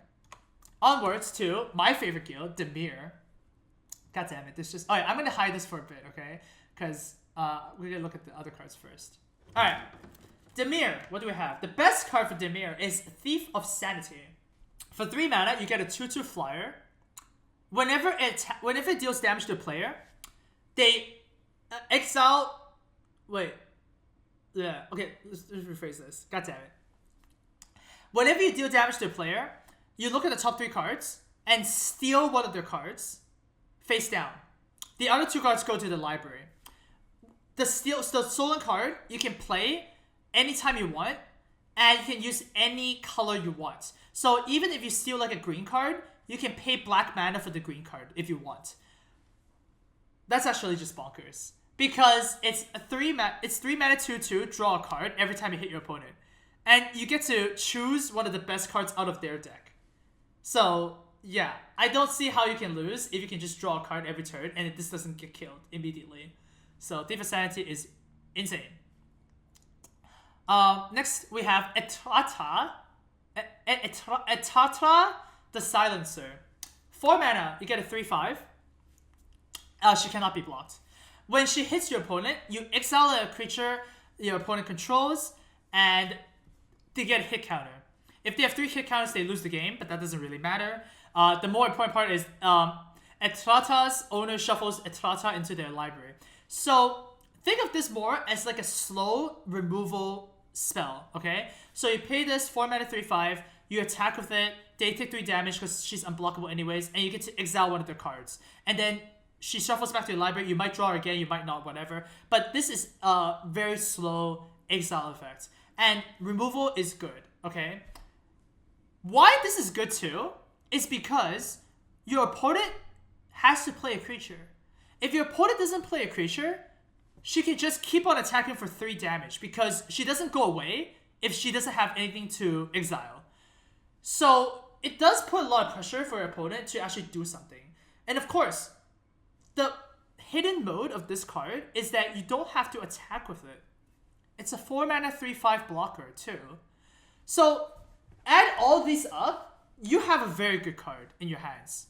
Yeah? 4 mana 3/5 that you don't have to attack until your opponent plays a good creature. Attack when your opponent does. And if your opponent has no creatures, keep on attacking for 3 damage. That's a lot of modes for 1 card. So I would think this is really good for limited. And whoever said that Etrata is a commander card, don't analyze it for anything else, you have a very limited point of view. So I hope you change your mind. This is a good limited card. Next up, we have a Nightveil Predator. For blue, blue, black, black, so once again, the very heavy color requirements, you get a 3/3 flying, hexproof, and death touch. That's insane. Any hexproof creatures are automatically insane in limited because your opponents can't really deal with it with spells. And it's death touch. So at worst, it's going to trade for one of your opponent's best cards. And, well, you're going to just... I foresee this just hitting face more often than not, right? This is just like unblockable because it's flying. Alright, it's a flying creature, so you cast this anytime. If this is 7-drop, I think it's still fine. So yeah, this is really strong. Interesting to note, we have Artful Takedown. This is a common as a super tier. For 4 mana, you choose one or both. You tap a creature and you give another creature -2, -4. The -4 is insane. 4 mana deal 4 damage to a creature is really good. I don't know why you can also tap a creature with this. This wins combats. This wins insane amounts of combat, so... one of the best commons in this entire set, actually. That's in Dimir. Next up, we have House Guild Mage. For 2 mana, you get a 2/2 with 2 abilities. First ability, 2 mana, freeze a creature, so it doesn't untap. So it doesn't actually tap a creature, it just freezes a creature. So remember to do that. And the bottom one, which is more relevant, Surveil 2 for 3 mana. You're just gonna win board stalls if this ever happens. And of course, the worst case choice is this a 2-mana 2/2. Okay? This is gonna be good. Finally, Disinformation Campaign is one of my preview cards. I'm glad it made a super tier. For 3 mana, you draw a card and your opponent discards a card. So that's just card advantage. Whenever you surveil though, you return this to your hand, so you can do it again. I actually argue that this might actually be better than Mind Rot, right? Mind Rot is 3 mana, make your opponent discard 2 cards. The reason is because late game, or like when your opponent just plays the cards, they're not gonna have 2 cards to discard. You drawing a card is actually better than your opponent discarding 2 cards. This is just gonna give you so much advantage. I feel like when you play this twice, you're kind of cheating the game already. So you really need to surveil once for this to be good. It's not even a build around, because most of your black and blue cards are going to surveil anyways. So I will always just play this. This is just really good. Alright, always to the good cards. Lazav is a mythic. He's only good, unfortunately. He's a 1/3. Surveil 1. So surveil 1, you just do that. And then he can clone cards in your graveyard by paying X equal to their mana cost. So for example, if you have like a 3/3 flyer for 4 mana, you can pay 4 mana, and then Lazav becomes the 4 mana 3/3 flyer. He can also always do this ability.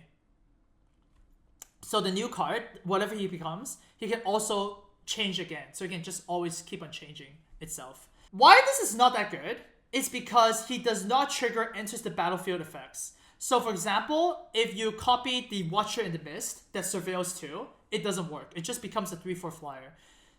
So you have to be a bit careful with that. But, you know, it's good if you have a lot of big creatures, you know? That's just kind of how it is. Notion Rain is for 3 mana. You get to surveil 2, draw 2 cards, and then deal 2 damage to yourself. This is a very good Read the Bones.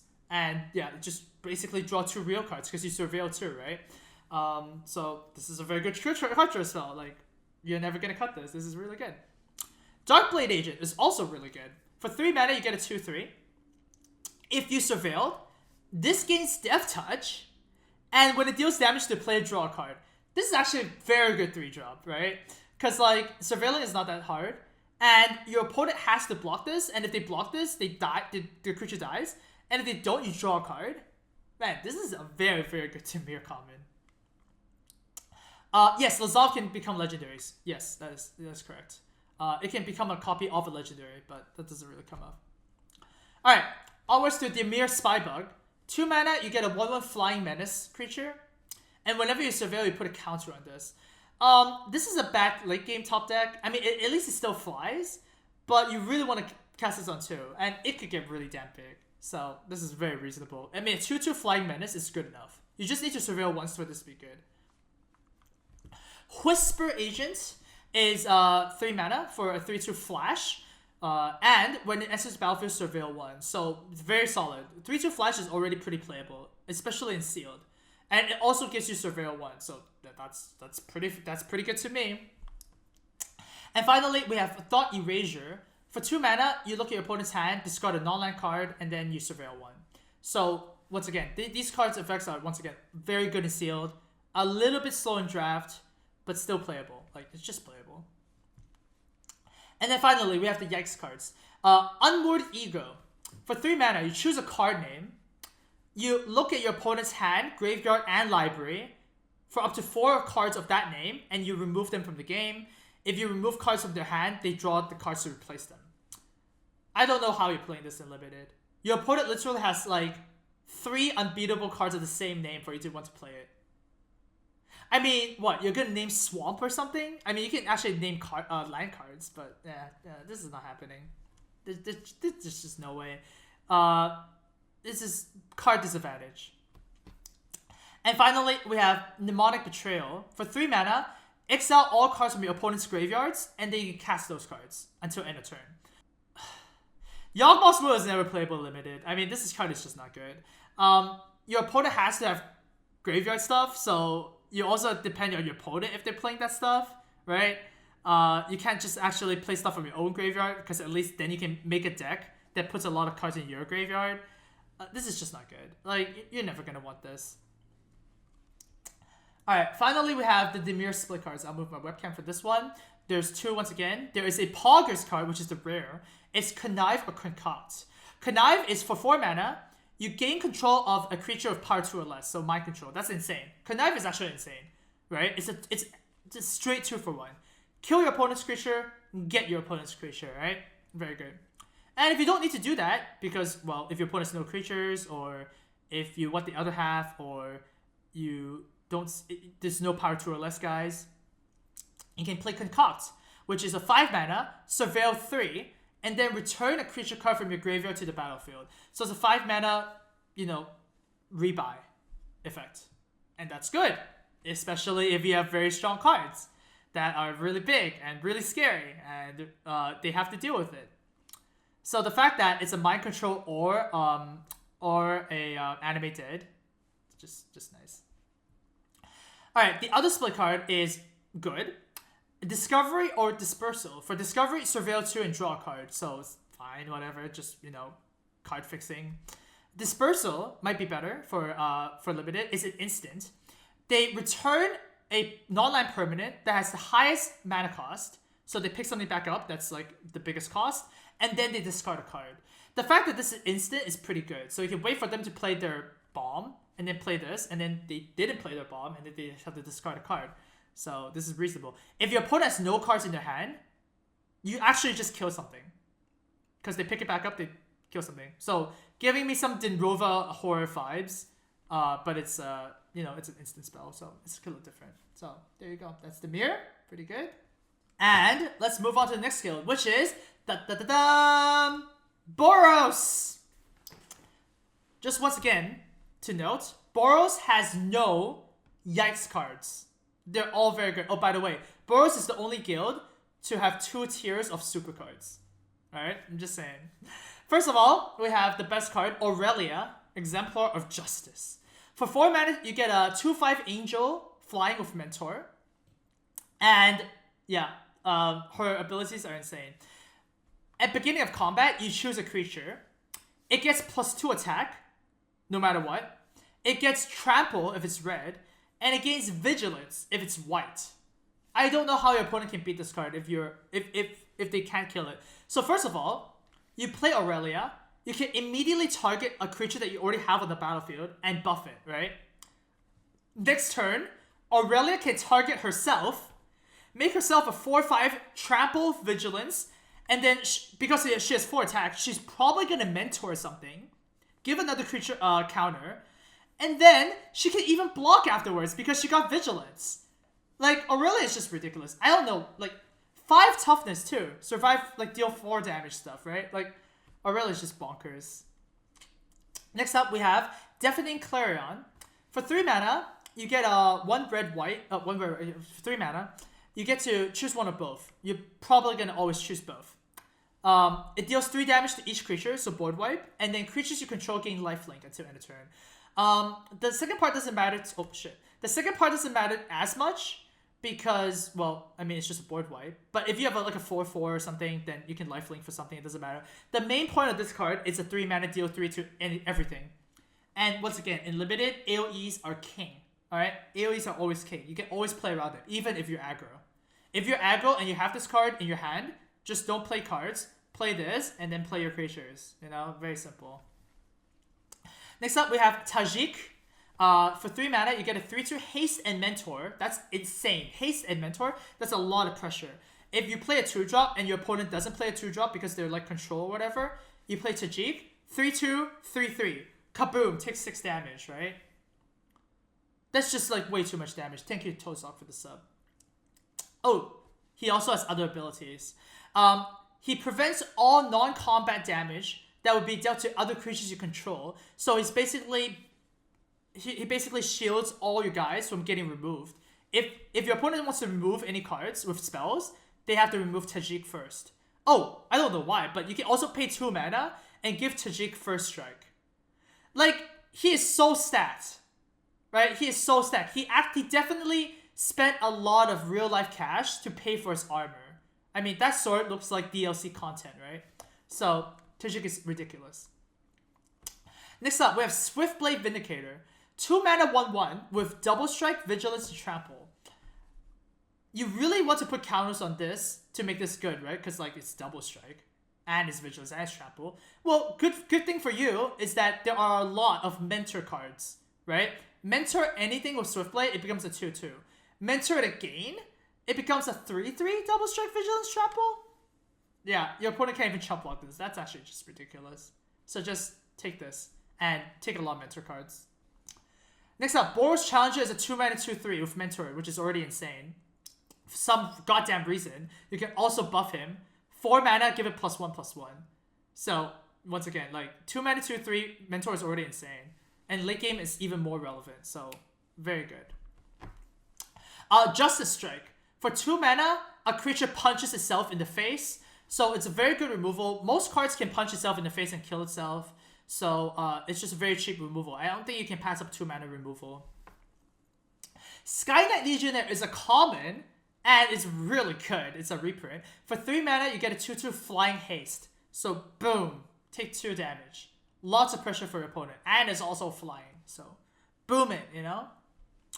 True Fire Captain is the next card. Very hard to cast. Red, red, white, white. As mentor.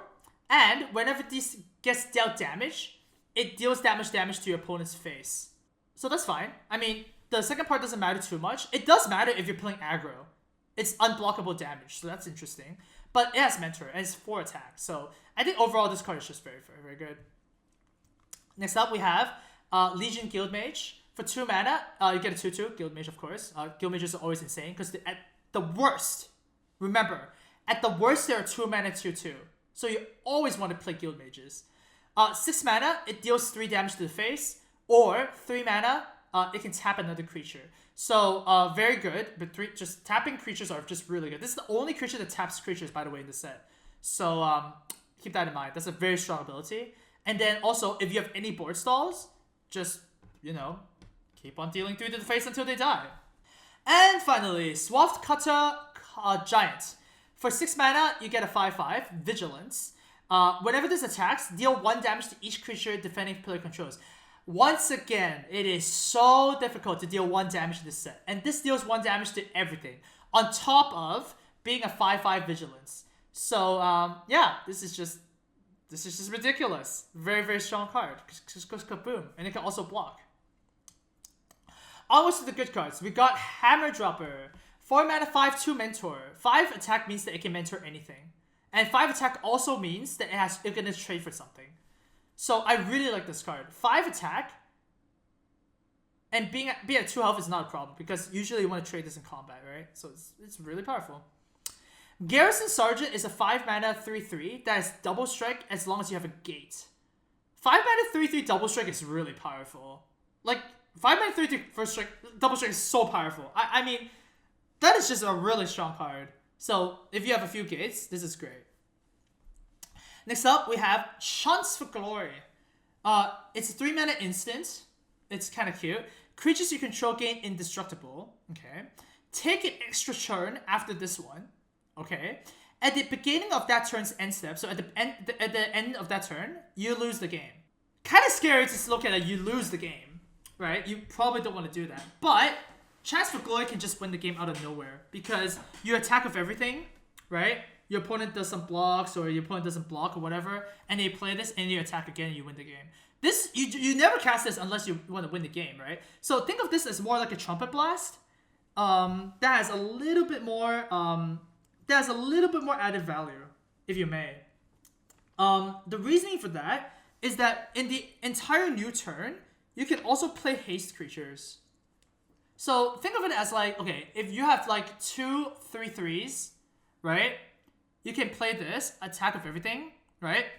Play a 3-drop, play Chance for Glory, get a new turn. Now you have 3 creatures, play a haste guy, attack with everything again. Alright? So this is actually a secretly very, very good card. Just so you know that the creatures you control all will gain indestructible forever. Right? They don't lose indestructible until end of turn. It's not gonna matter too much because on your extra turn your opponent's not gonna really do anything anyways. But this card just wins the game if you can actually have stuff on the board. And finally, Fresh Face Recruit is a 2-mana 2/1 with first strike as long as it's your turn. It's just a good beater. I mean, whatever. It's good in aggro. It's a 2/1. You're gonna play this. Alright, onwards to the split cards. Both the split cards in Boros is Poggers. It's super high tier. First up, we have Response or Resurgence. For Response, 2 mana, deal 5 damage to attacking or blocking creatures, so removal. Resurgence is 5 mana. Creatures you control gain first strike and vigilance until end of turn.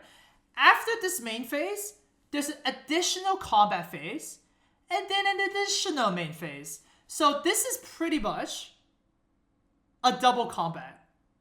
And it's a sorcery, so you don't get to trick your opponent or anything, but it's first strike and vigilance, so your opponent just gets like double whacked.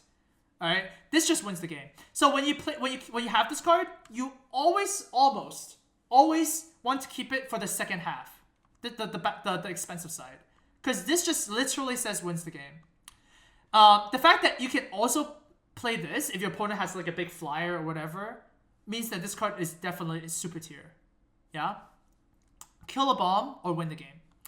Integrity or Intervention is also really good. For 1 mana, you give a creature +2/+2, so that's pretty reasonable. Intervention is even better. It's also an instant. For 4 mana, deal 3 damage to any target and you gain 3 life. So it's basically a Helix. 4 mana for Helix is great. And then also, honestly, you might even cast Integrity more because this is cheap. 1 mana, give a creature +2/+2 is effectively kill a creature, right? These both are kill a creature. This sometimes does it cheaper. So, yeah, this is just a good card. Oh, this can go face, so that's always very relevant. So yeah, Boros cards are relevant. I think we have one more guild, right? Yeah, last guild. Oh, we have Golgar as well. We have Is It next. Is it? It is. It is it. Best cards in Is It is Niv-Mizzet Perun. Very hard to cast. Holy shit, it's difficult. Blue, blue, blue. Red, red, red. For Niv-Mizzet with Dragon. Okay, so first of all, Niv-Mizzet is 5/5 with flying. He cannot be countered. Whenever you draw a card, he deals 1 damage to anything you want. And then whenever a player casts an instant or sorcery spell, you draw a card. So let's keep in mind that it says whenever a player. So if your opponent casts a spell to kill this, you still draw a card. And if you cast an instant or sorcery, you draw a card. Oh yeah, whenever you draw a card, you deal 1 damage to any target. So it doesn't just count the card you draw at the beginning of a turn anyways. You play this, you win the game. I don't see how you cannot win the game if you play this card. Alright? Casting this card might be pretty hard because, you know, it is blue, blue, blue, red, red, red. So if you have Niv-Mizzet, you really want to find more guild gates because guild gates help you cast this. But this just wins the game.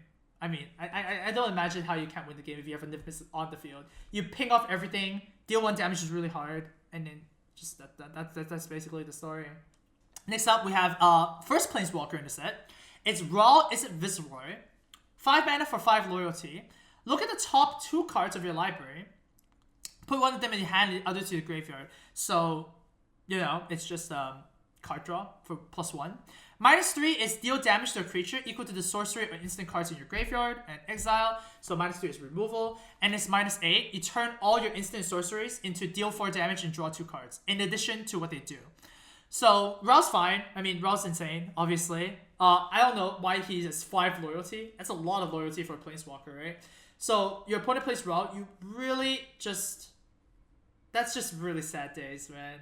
You're not going to be able to kill Rao immediately. He's going to uptick to 6 loyalty. So, yeah. Rao is a beating and a half. This is super strong. Wow, how cool. Another common card taking the super tier slot. It's Hypothesizo. For 5 mana, it's an instant. You draw 2 cards, and then you can discard a non-land card. And if you do, it deals 4 damage to any creature. That is just ridiculous. Like, this card is just actually just ridiculous, right? It's 5 mana, draw 2, without the last clause, which is already playable. And then you can actually change a card in your hand to 0 mana, deal 4 damage, which is Electrify, right? So, 5 mana, draw 2, change a card to Electrify. What? How is this a common? Right? This is actually bonkers. Ridiculous. Pick this if you is it, yo. Next up, we have We Dragonauts. Whee! At first, I thought this card art was boots, right? I thought this was a shoe, and this is a shoe. And then someone is on the clouds walking it. But it's actually 2 Dragonauts. I just thought that was interesting. For 3 mana, you get a 1/3 flyer that has +2 attack each time you cast an instant or sorcery until end of turn. This is really good at the jumpstart spells. And this beats face really hard. Like, you really have to play with We Dragonauts to know how insane this is. This is really, really powerful. And it's a reprint. So, yeah. Draft more spells, beat more face. Next up, we have Crackling Drake. For blue, blue, red, red, you get an X4, where X is equal to the instant and sorcery cards you own in exile in the graveyard. So, same thing. It's flying, and when this enters the battlefield, you draw a card. Flyers are insane and limited, okay? Like, it's really hard to cast, but it's a flyer that draws you a card that gets bigger as time goes on. It's good. Next up, we have Beacon Bolt. 3 mana, deals damage to a creature equal to the number of instant and sorcery cards you own in exile in your graveyard, and also can jumpstart, so you can cast it again. It's just 3 mana removal when you have a lot of spells. Do keep in mind that this will never count itself. When you play this, it's not in the graveyard, so it does not count itself. When you play it from Jumpstart, it also doesn't count itself because you're playing it. It's on the stack. So just remember that it doesn't count itself. But remove a spell is always good. I would take this. Next up is Sonic Assault. For 3 mana, you tap a creature at instant speed, and it deals 2 damage to that creature's controller. It also has Jumpstart. This is the pinnacle of aggro decks. Yo. 3 mana, deal 2, tap your creature, I go face. I can do it again later, go face. So Sonic Assault is an aggro card. Don't play it in anything else, I think. Like, this is a very, very good super card. Dealing 4 damage to your opponent's face and getting in more face damage? Yeah. Finally, we have the League Guildmage. It's also still a super card. For 2 mana, you can pay 4... For 2 mana, get 2/2. You can pay 4 mana, draw a card. Or you can pay red X and copy an instant or sorcery spell you control with that much mana. So you can double up a card. So for example, if you play Lava Coil, which is 2 mana, you can play League Guildmage. You can copy this and pay 1 more mana. So technically speaking, you're paying 2 mana for the Lava Coil, 2 mana for the copy, and then 1 extra mana because of League Guildmage. So think of it that way. You're probably going to use the first ability more than not. I mean, this is just Azure Mage, right? And Azure Mage is insane and limited. So that's kind of the default mode that you want to do. And that's good enough for it to be a super card. Alright. Next up, we have the good cards. We have Ionize. It's a 3 mana counterspell that deals 2 damage to the spell's controller. I mean, it's just counterspell that goes in for some chip damage. I mean, it's fine. It's good. Piston Fist Cyclops. It's a 3 mana 4/3 defender. If you cast an instant or sorcery spell, it doesn't have defender. So it can just attack. 3 mana 4/3 is pretty chunky. So I like the card. And sometimes it can go in phase if you have some spells, so that's good. I mean, 4/3 is just good. It's just good stats. Next up, we have Goblin Electromancer. For 2 mana, you get a 2/2 with instant and sorcery spells you cast. Cost 1 less to cast. That's a reprint. And honestly, in limited, this is not going to come up that often. It's just a 2 mana 2/2 most of the time. But I mean, if you have a lot of spells, then you cheat on mana. It's a little bit better. Just saying that it's not going to be as good or super as you think.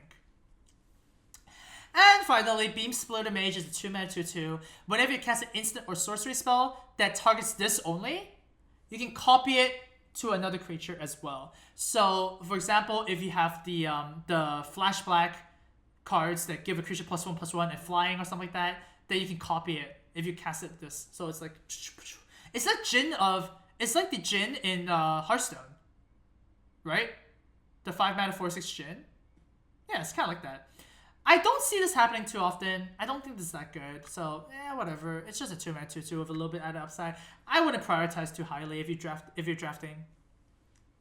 Alright, and then we have 2 Yikes cards in Izzet. First of all, we have Firemind's Research. For 2 mana, you get an enchantment. Whenever you cast an instant or sorcery, it gets a charge. What can you do with the charges? Well, you can pay 2 mana, remove 2 charges, draw a card. Or, you can remove 5 charge counters, pay 2 mana, and deal 5 damage to anything. No, this is not happening. This is definitely not happening. I mean, you have to pay 5 spells in order to deal 5 damage, and even then, you're paying 4 mana to deal 5 damage as a card? No, this cannot be good. It just no. If you open this as your rare, I'm so sorry. This is not a good card. Oh, sorry.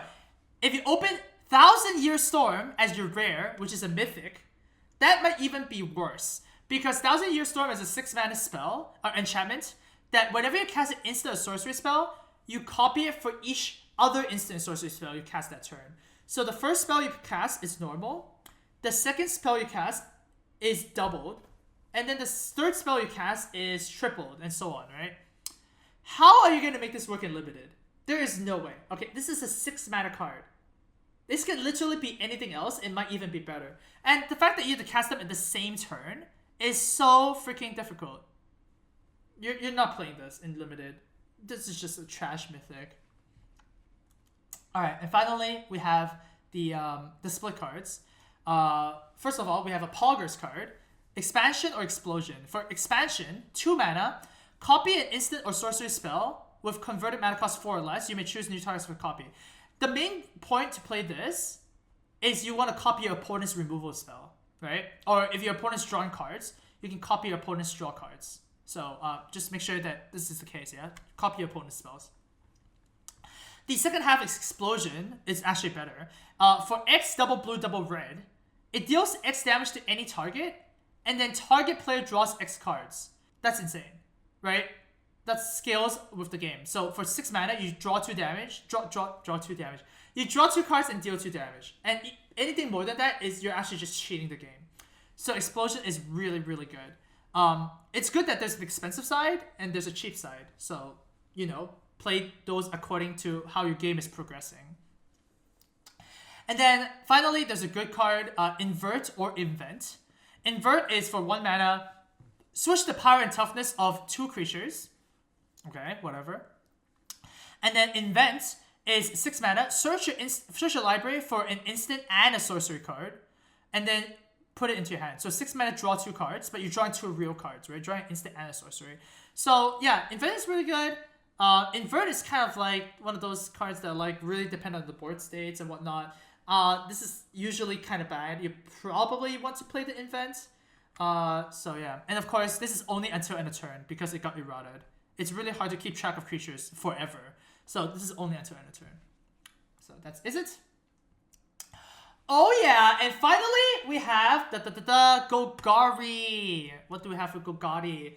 Golgari has no Yikes cards, by the way, so that's pretty cool.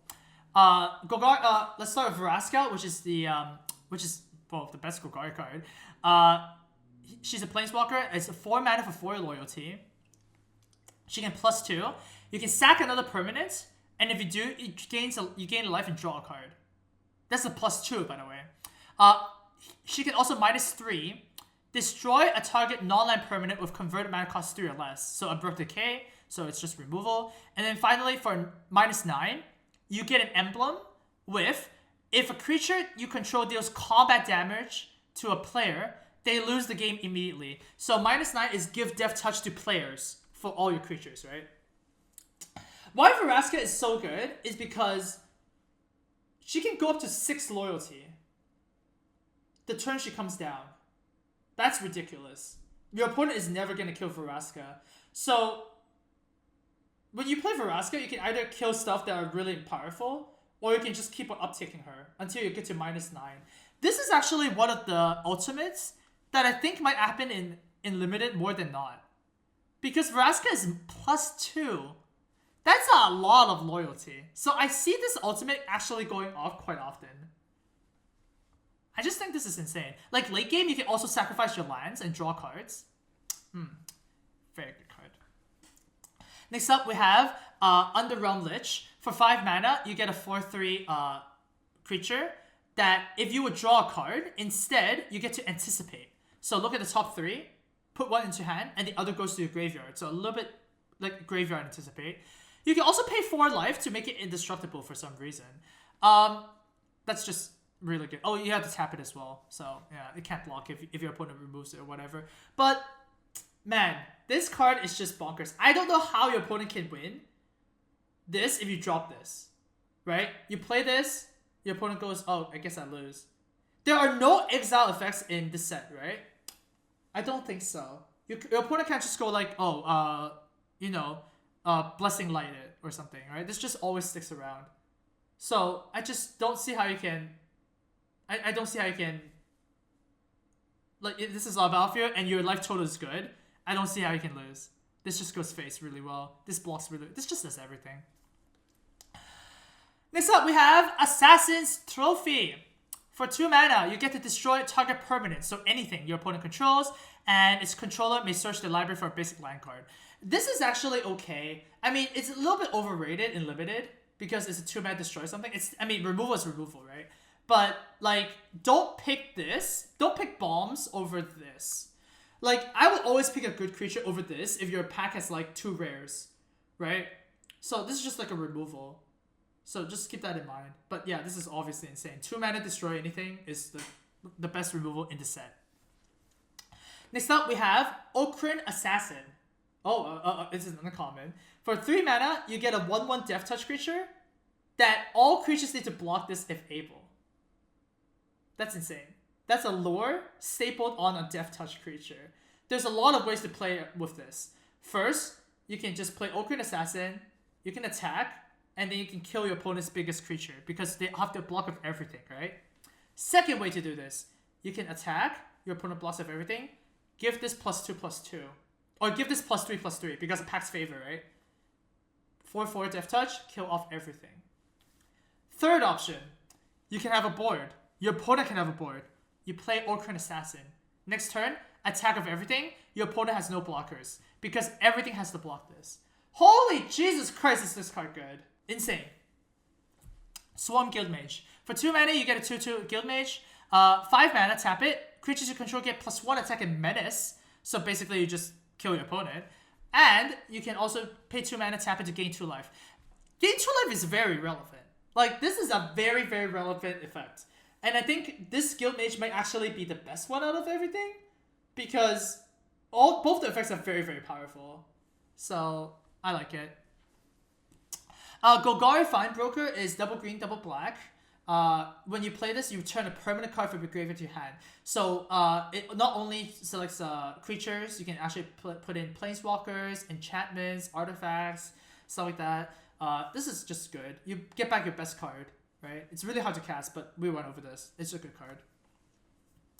And finally, Izoni Dalzanide is a 6 mana 2/3, so that's kind of expensive. But you get a 1/1 for each undergrowth you have. So you spawn a lot of 1/1 dudes. And then you can also pay 2 mana, sack a creature to gain a life and draw a card. Yeah, this just populates the board, gains a lot of life, draws a lot of cards. And that's just fine. These are just great. Alright, onwards to the good cards. Let's start with Undercity Uprising. For 4 mana, creatures you control gain Death Touch until end of turn. and then a creature you control fights a creature you don't control. So all creatures gain Death Touch, and then you get a free Prey Upon.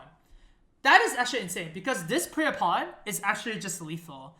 Because that creature gains Death Touch, and when the Death Touch creature fights another creature, it kills it no matter what happens, right? Because it's Death Touch. So this is actually very good. Remove your opponent's best creature with just for the cost of your smallest creature, and then attack of everything, they have Death Touch. So very strong Anthem effect. That doesn't actually buff the stats, but has a lot of value.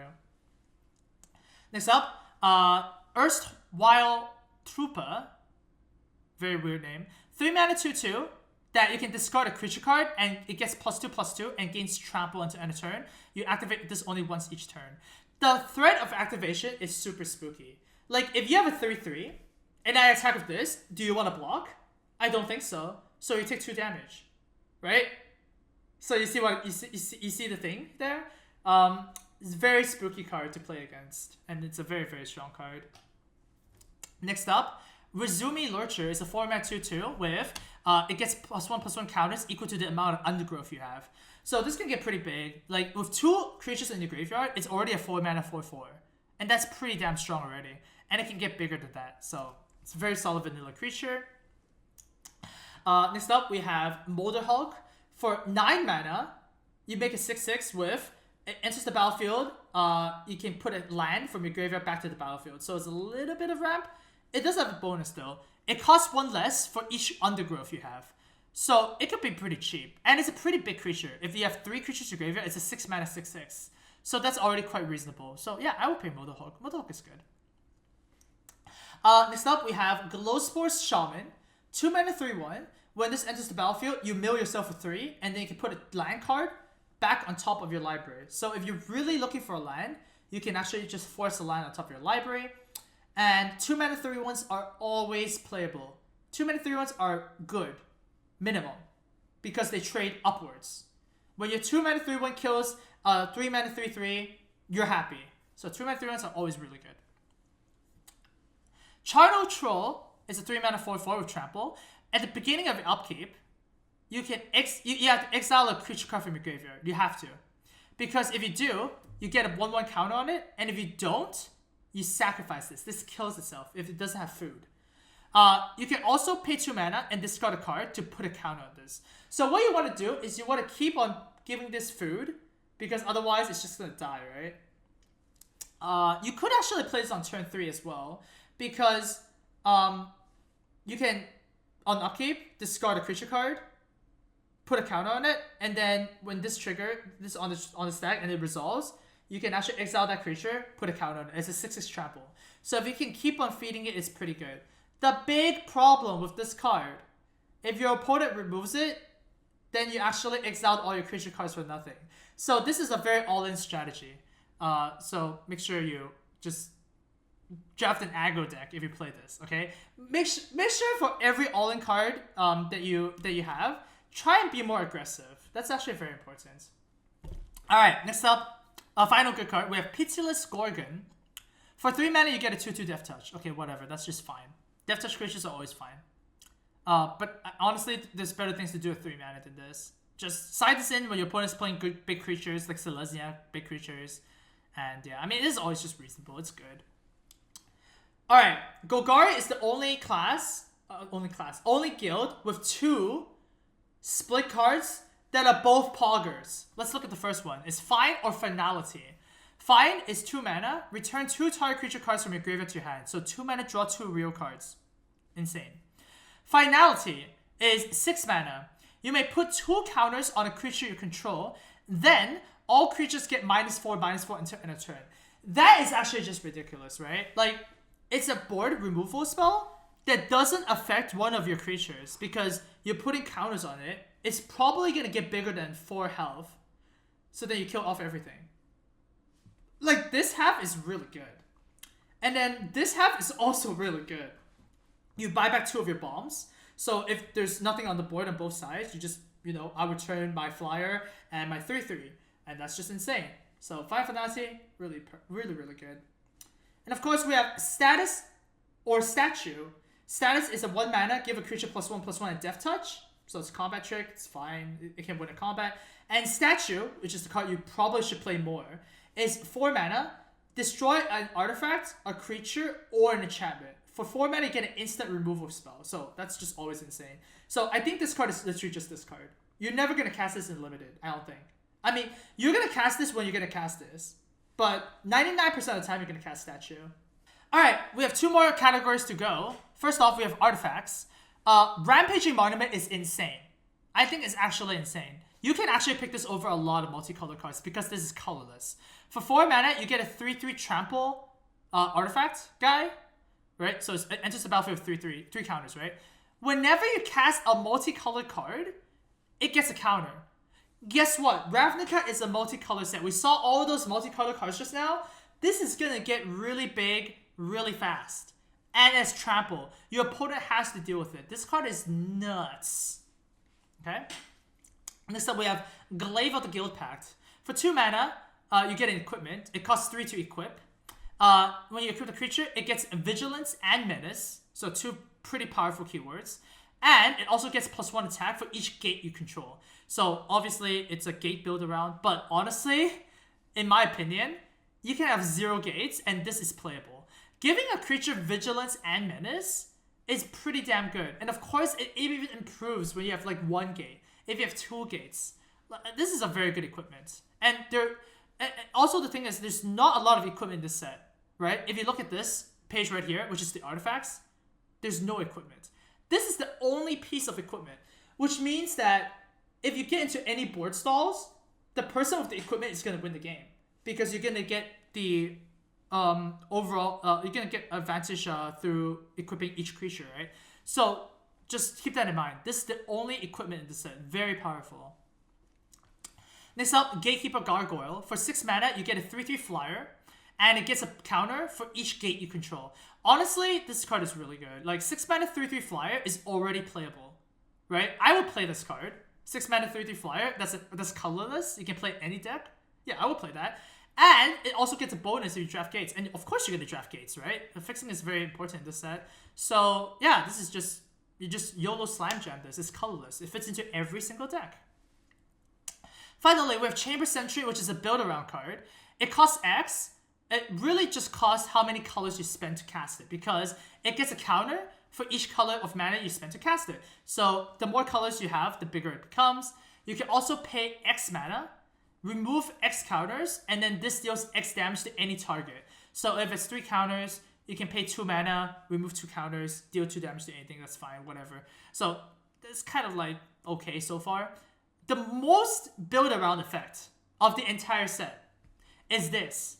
For Rainbow, so 1 of every color, return this from your graveyard to your hand. If you can ever Rainbow this, I don't see how you can lose the game.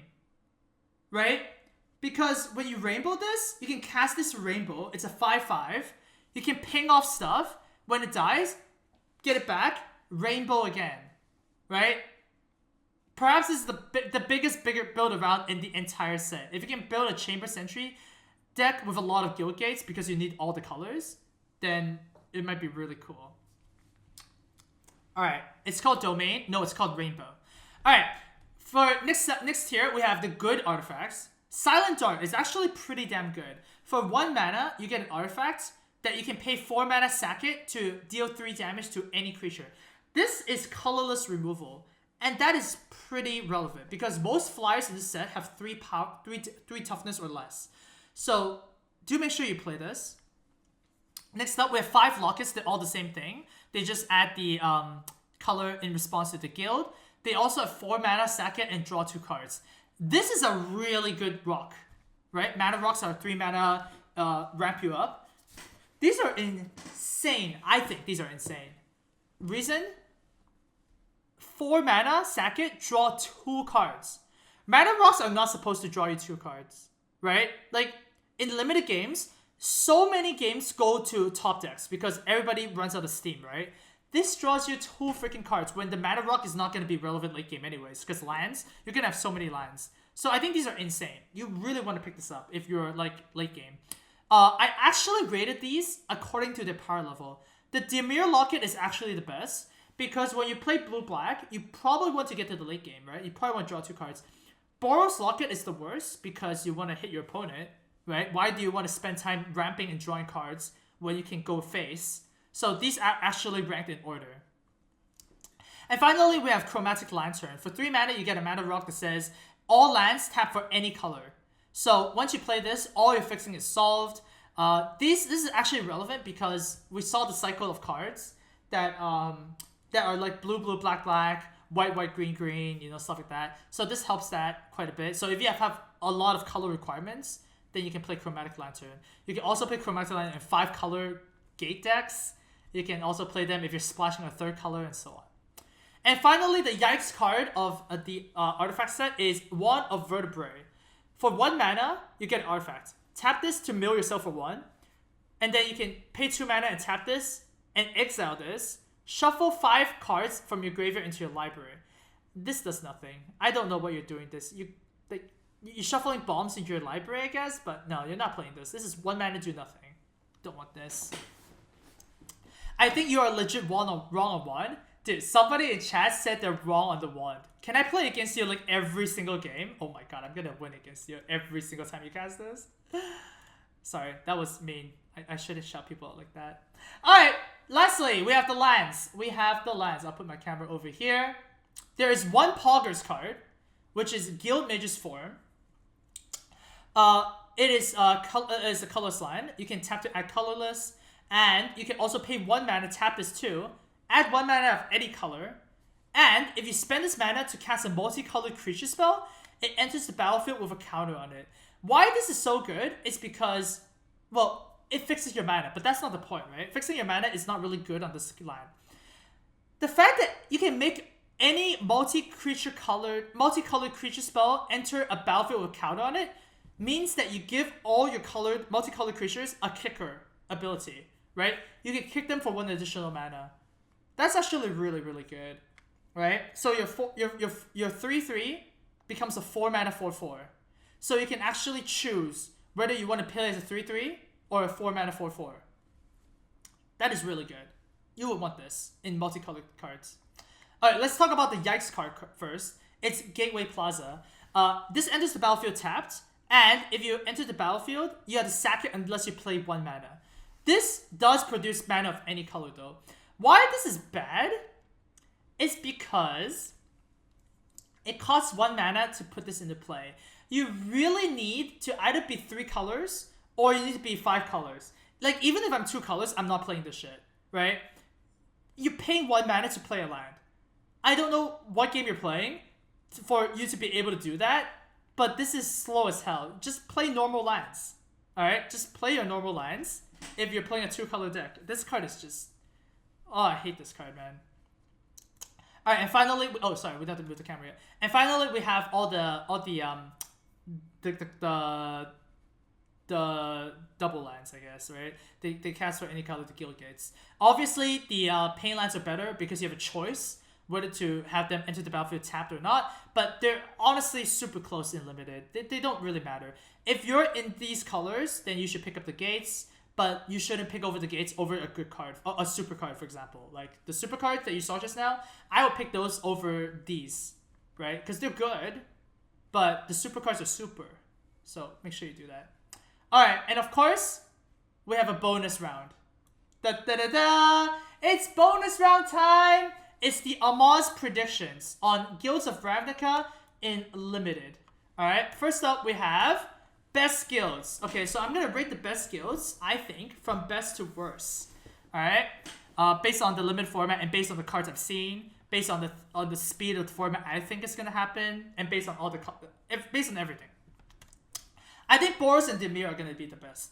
I think everybody's underrating Mentor right now. I think Mentor is the best mechanic in the set for limited, because the potential to snowball your opponent is just ridiculous, right? And all the Mentor cards have really good stats, so you're just gonna run over some people. I'm also a very aggressive player, so I respect Boros a lot. So I think Boros is just gonna be insane.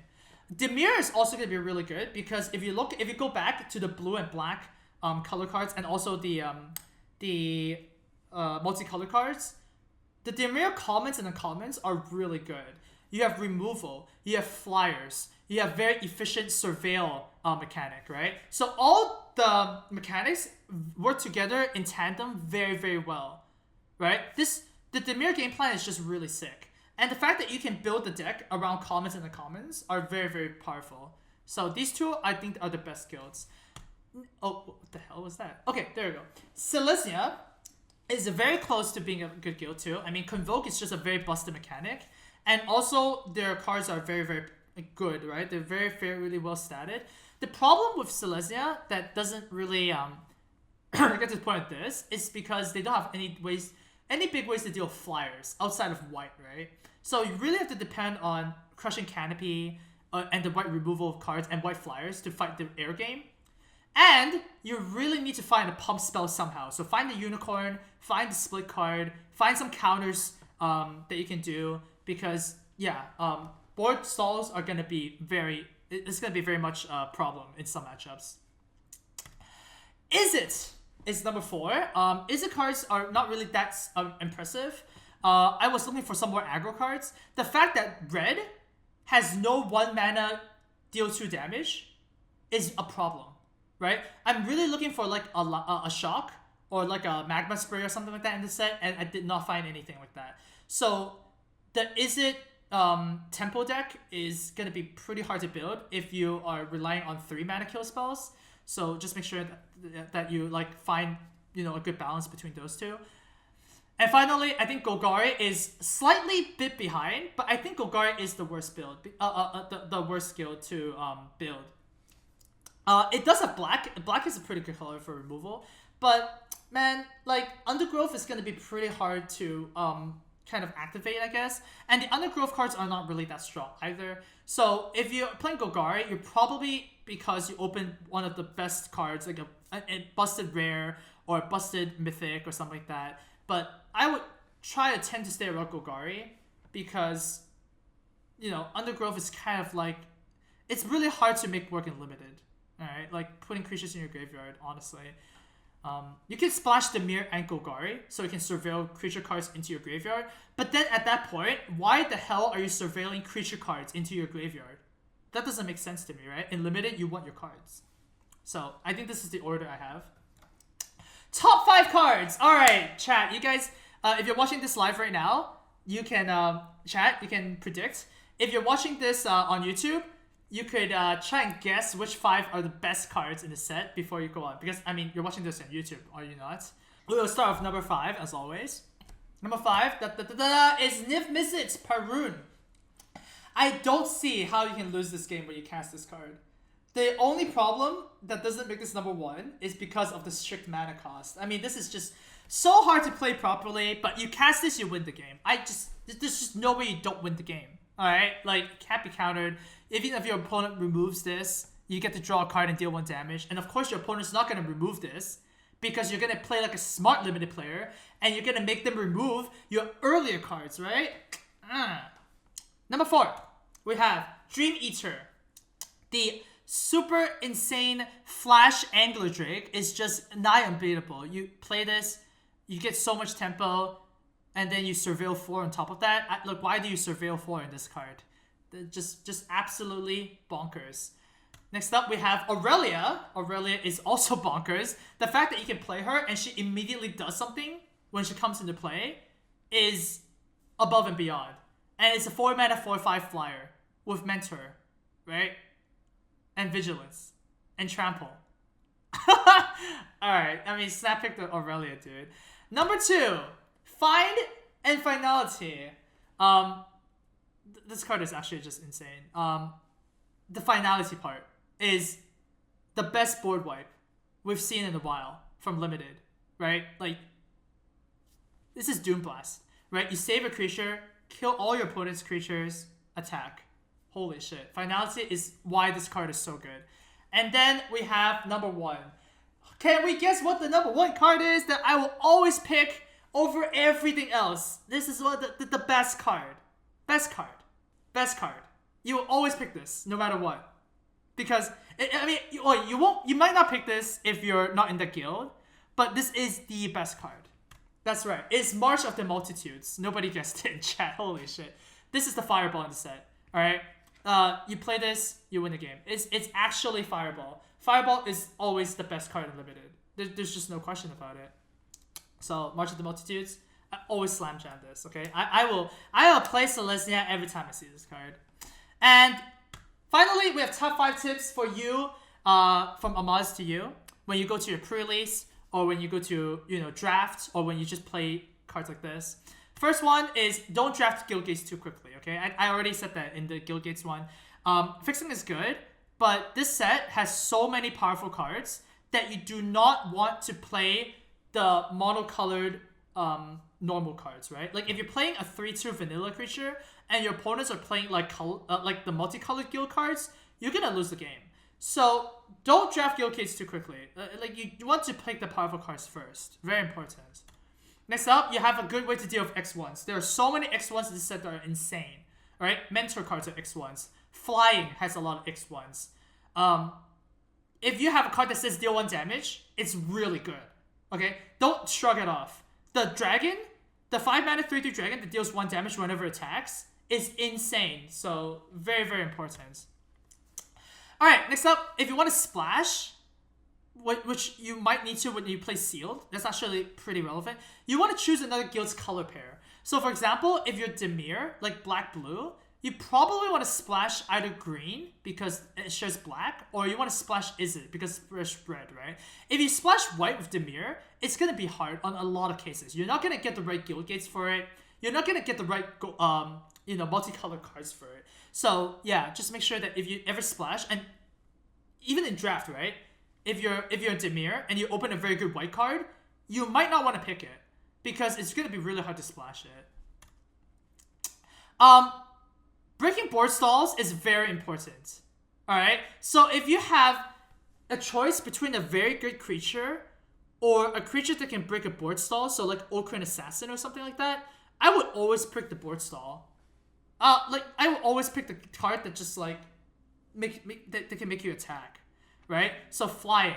So things that tap your opponent's creatures down, things that remove your creatures, things that buff creatures. They're always better than that. So this basically means that I don't rate the 4-mana 4/4, that when it dies, make 2 2/2s really highly, when I can pick something like, something that actually affects the board. So that's actually pretty important. And finally, this is very important. You have to predict what guild is open in your seat. This is very prevalent in Pack 1. Just make sure you know what the guy from your right is drafting. It shouldn't be that hard, by the way.